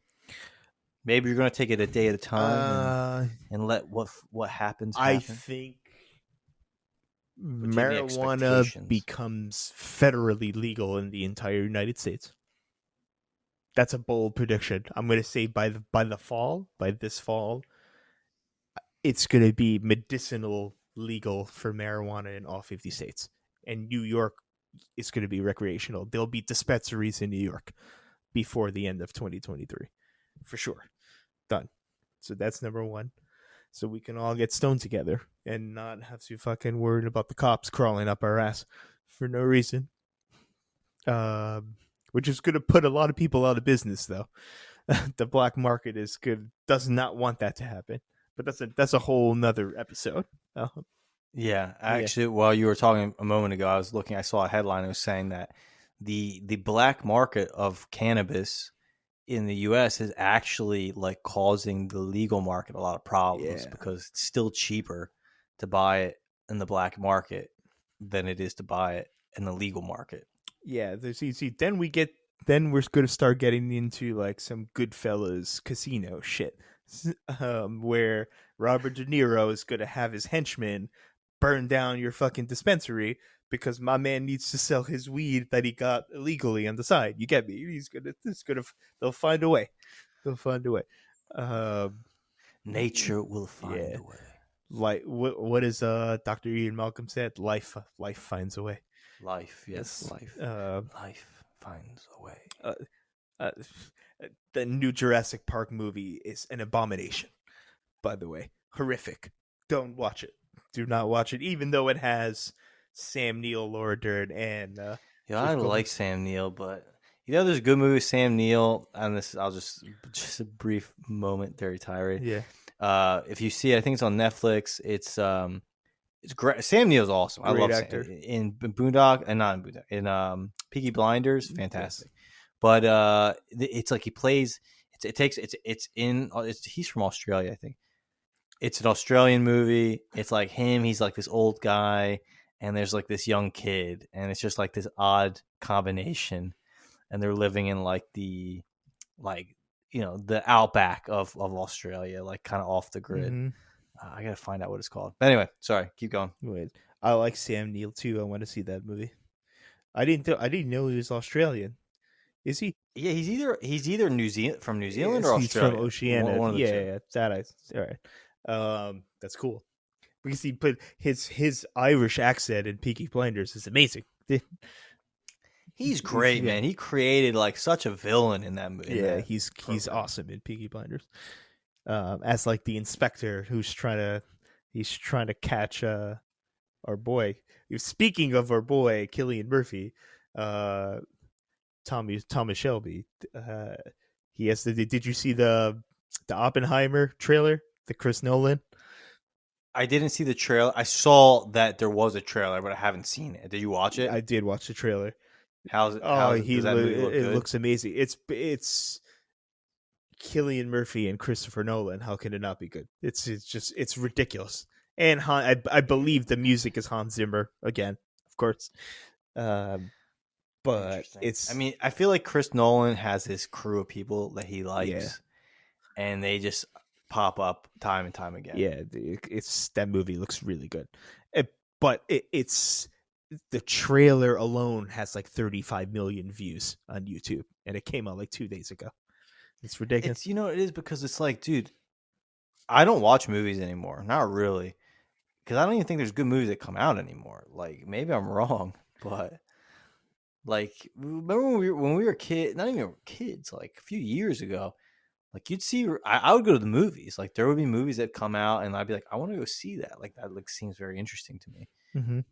There's been a long time since I felt that way. I think the last movie I saw in theaters was, well, no, actually I saw Top Gun. No, we saw Batman. But we saw Batman. You, me, and Vado. And Vado. Yeah, that's a good movie. I've seen it twice. I saw it on a plane ride. I like that movie quite a bit. So do I. The actor who played the not the Joker, the Riddler, he has a big budget movie that he's in now too. I forgot who it's with. It's like with Reese Witherspoon or something like that. Yeah, he's an interesting kind of quirky guy. Yeah, he's getting big now too. But anyway, yeah, I'm looking at the cast for Oppenheimer, just real quick. We got Tom Hardy in there. He's in. He's in it. Gary Oldman, of course. Tom Hardy's in it. No, he's not. Well, I'm gonna say he's not billed, but he can make an appearance. You know what I'm saying? He's like a random scientist. Or something he pops up just in a cameo. Scene. Yeah. Which is what I'm glad you said that. One of my favorite cameos of all time was in Shaun of the Dead. No, I think he was billed. One of the funniest things you've ever said was when we first saw another movie we saw together with Vado and Oscar. It was the Wolverine and the last Wolverine, which was decent. Actually, I have never saw it back. I liked it, yeah. And we saw the trailer for Dunkirk, and then you turn to me and you go, "Time freezes when Tom Hardy is on the screen." And it does. It's just like it goes in slow motion when he's on the screen. He doesn't even. It's not like he did it. He didn't do anything in that movie. No. I mean, literally, he's in a plane and it's like 5 lines. Quiet, yes, it's like, dude, that's it. Yeah. But he leaves a mark on the movie. He does. Good actor. Great actor. So there's we have, like you said, we have like Christopher Nolan's like crew. We have Gary Oldman, of course, Cillian Murphy. Yep. There's a couple of there's some interesting choices. Jason Clarke, he's pretty big now. Emily Blunt is the lead actress. Robert Downey Jr., Matt Damon, Rami Malek, Florence Pugh, Josh Hartnett. This is good. This is a major cast here. Interesting, because Josh Hartnett doesn't do too much. Yeah, he does. He barely works now, but he's in this. Matthew Modine. Yeah, Matthew Modine also was in the Dark Knight trilogy. He was in all those. What's his role? Who is he? He's not the police commissioner. He's like yes. He's a cop. He's some kind of like federal. Yeah, he's like I think he's federal law enforcement. Yeah. So he's in it. But yeah, this movie looks good though. It's all about Cillian Murphy's the man. Did you see? It's kind of funny that like, because I Cillian Murphy came onto my scene when I saw him in 28 Days Later. That was the first time I'd ever seen him in a people film. Forget that. Yeah, that's amazing. And I was like, oh, this guy's pretty good. And I was like, who is this person? And so I've always been aware of him, but I do think that like Peaky Blinders was his. Yeah, for sure. Like coming out party. Let's just call it that. Like, it was the one role I saw where he had the most lines. He was the most like, it's his show. I mean, everyone else is like a minor character in that. Like, and a lot of it's just monologues. Like, it's literally just him thinking and talking, or not talking. There's a great YouTube video, and it's called like the art. What is it? It's like the art of silence, or like the art of inaction, and it's all about Thomas Shelby, the character, and it's like a video essay just on like the nuance of his silence and how he like weaponizes silence to his advantage, right? Like, if you watch that, like the scene when he's sorry, I really like Peaky Blinders. Great show. Yeah, the scene where he's confronting Tom Hardy's character for the first, like really the first time, like not the first time, the second time. Tom Hardy's kind of betrayed him, and now they're sitting, and he has he drops the bomb, or appears to hide like a grenade behind the booze, right? And like, he tells him, kind of like, hey, like, that's when Tom Hardy kind of says, hey, like, I'm gonna give you an offer you can't refuse. Like, give me your businesses, or I'm gonna shoot you in the face.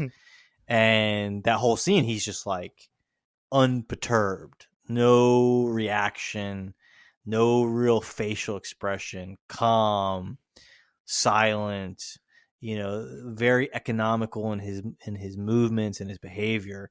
And like, that's like a kind of a quality of that character throughout the whole show. Yeah, great. I like Cillian Murphy a lot. He's one of the best actors going right now. Yeah, I really doesn't Tom Hardy. Tom Hardy plays like the Jewish gangster, English guy, as like Solomon's is his name, right? Something like that. Yeah.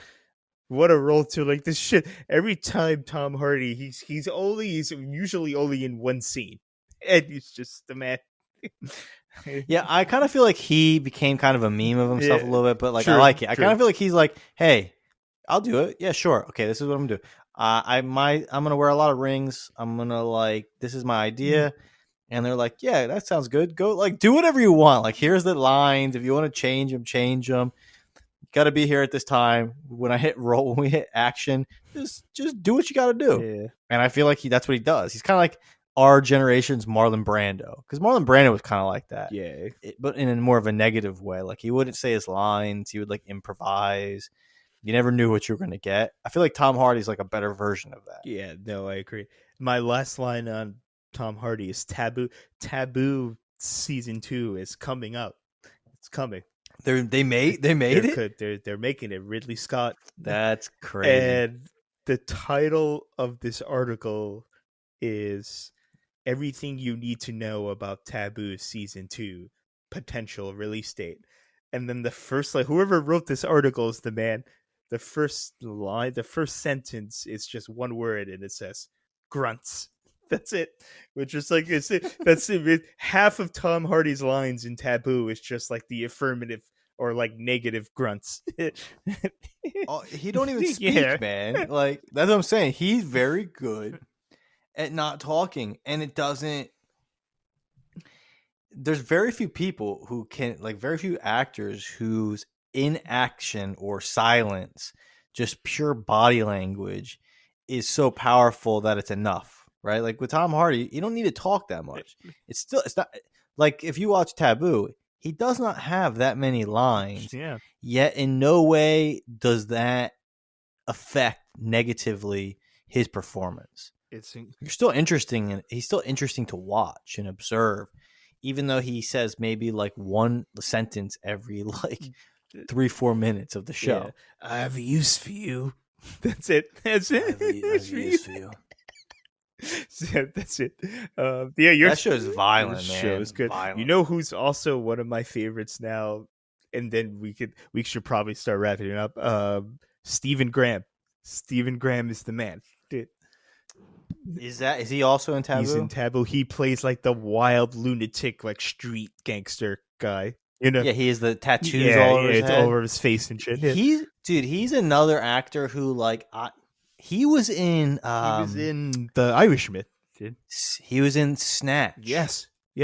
He plays like the straight And edge then guy in Snatch. he's in a lot of stuff. Like I think he was in Sherlock. He's in Boardwalk Empire. Was He in plays Capone. Boardwalk Empire. That's right. He's in he's not like what's the word I'm trying to like he's not a superstar, right? So like he's never really the main character. Mm-hmm. But if you look at his filmography, like he's in tons of things. He's like a very solid, interesting actor. Like he pops up in like tons of movies, tons of shows.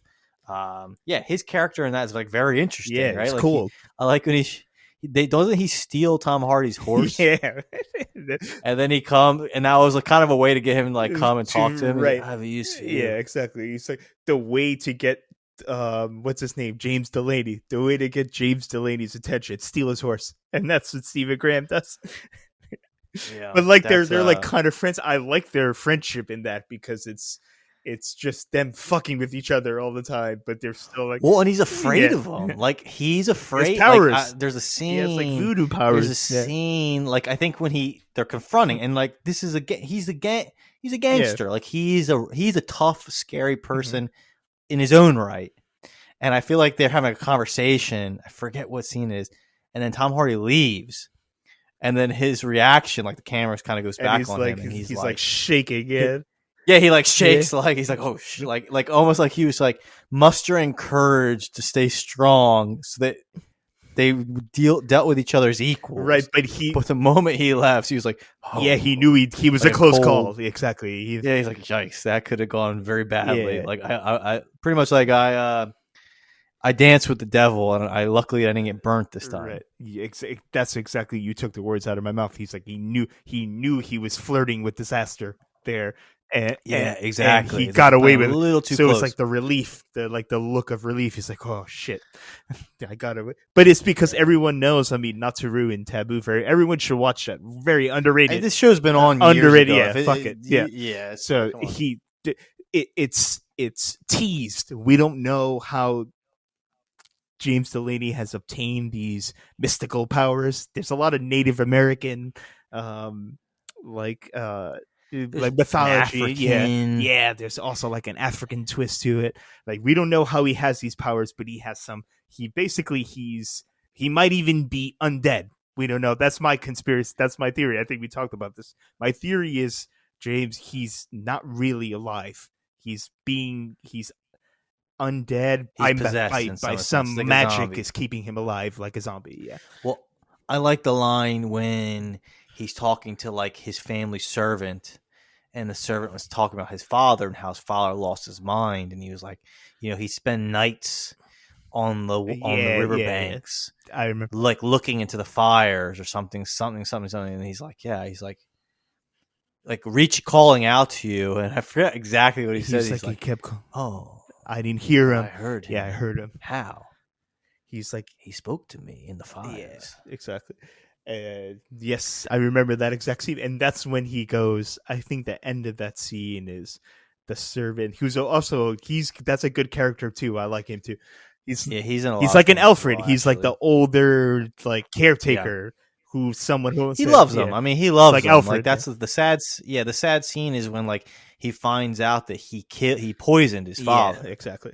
But like in a merciful way, almost like to put him out of the pain because he was dying. Yeah, yeah. And then that's when he goes, James, you look the same. I'm not.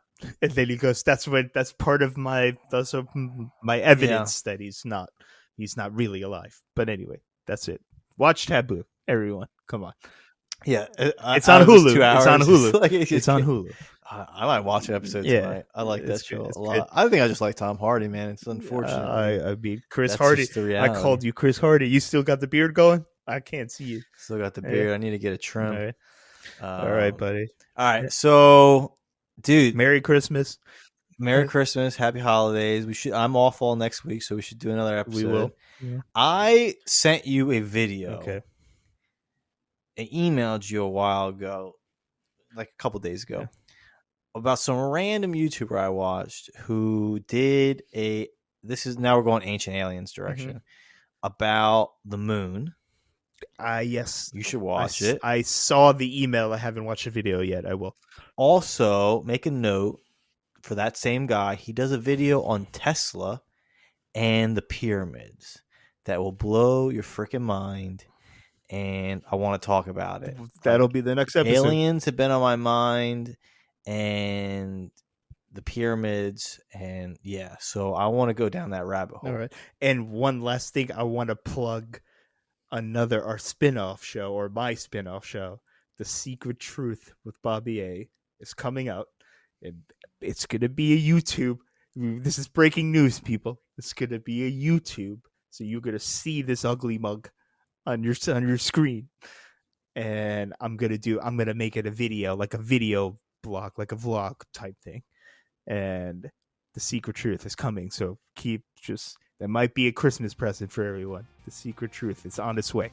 It's being filmed as we speak.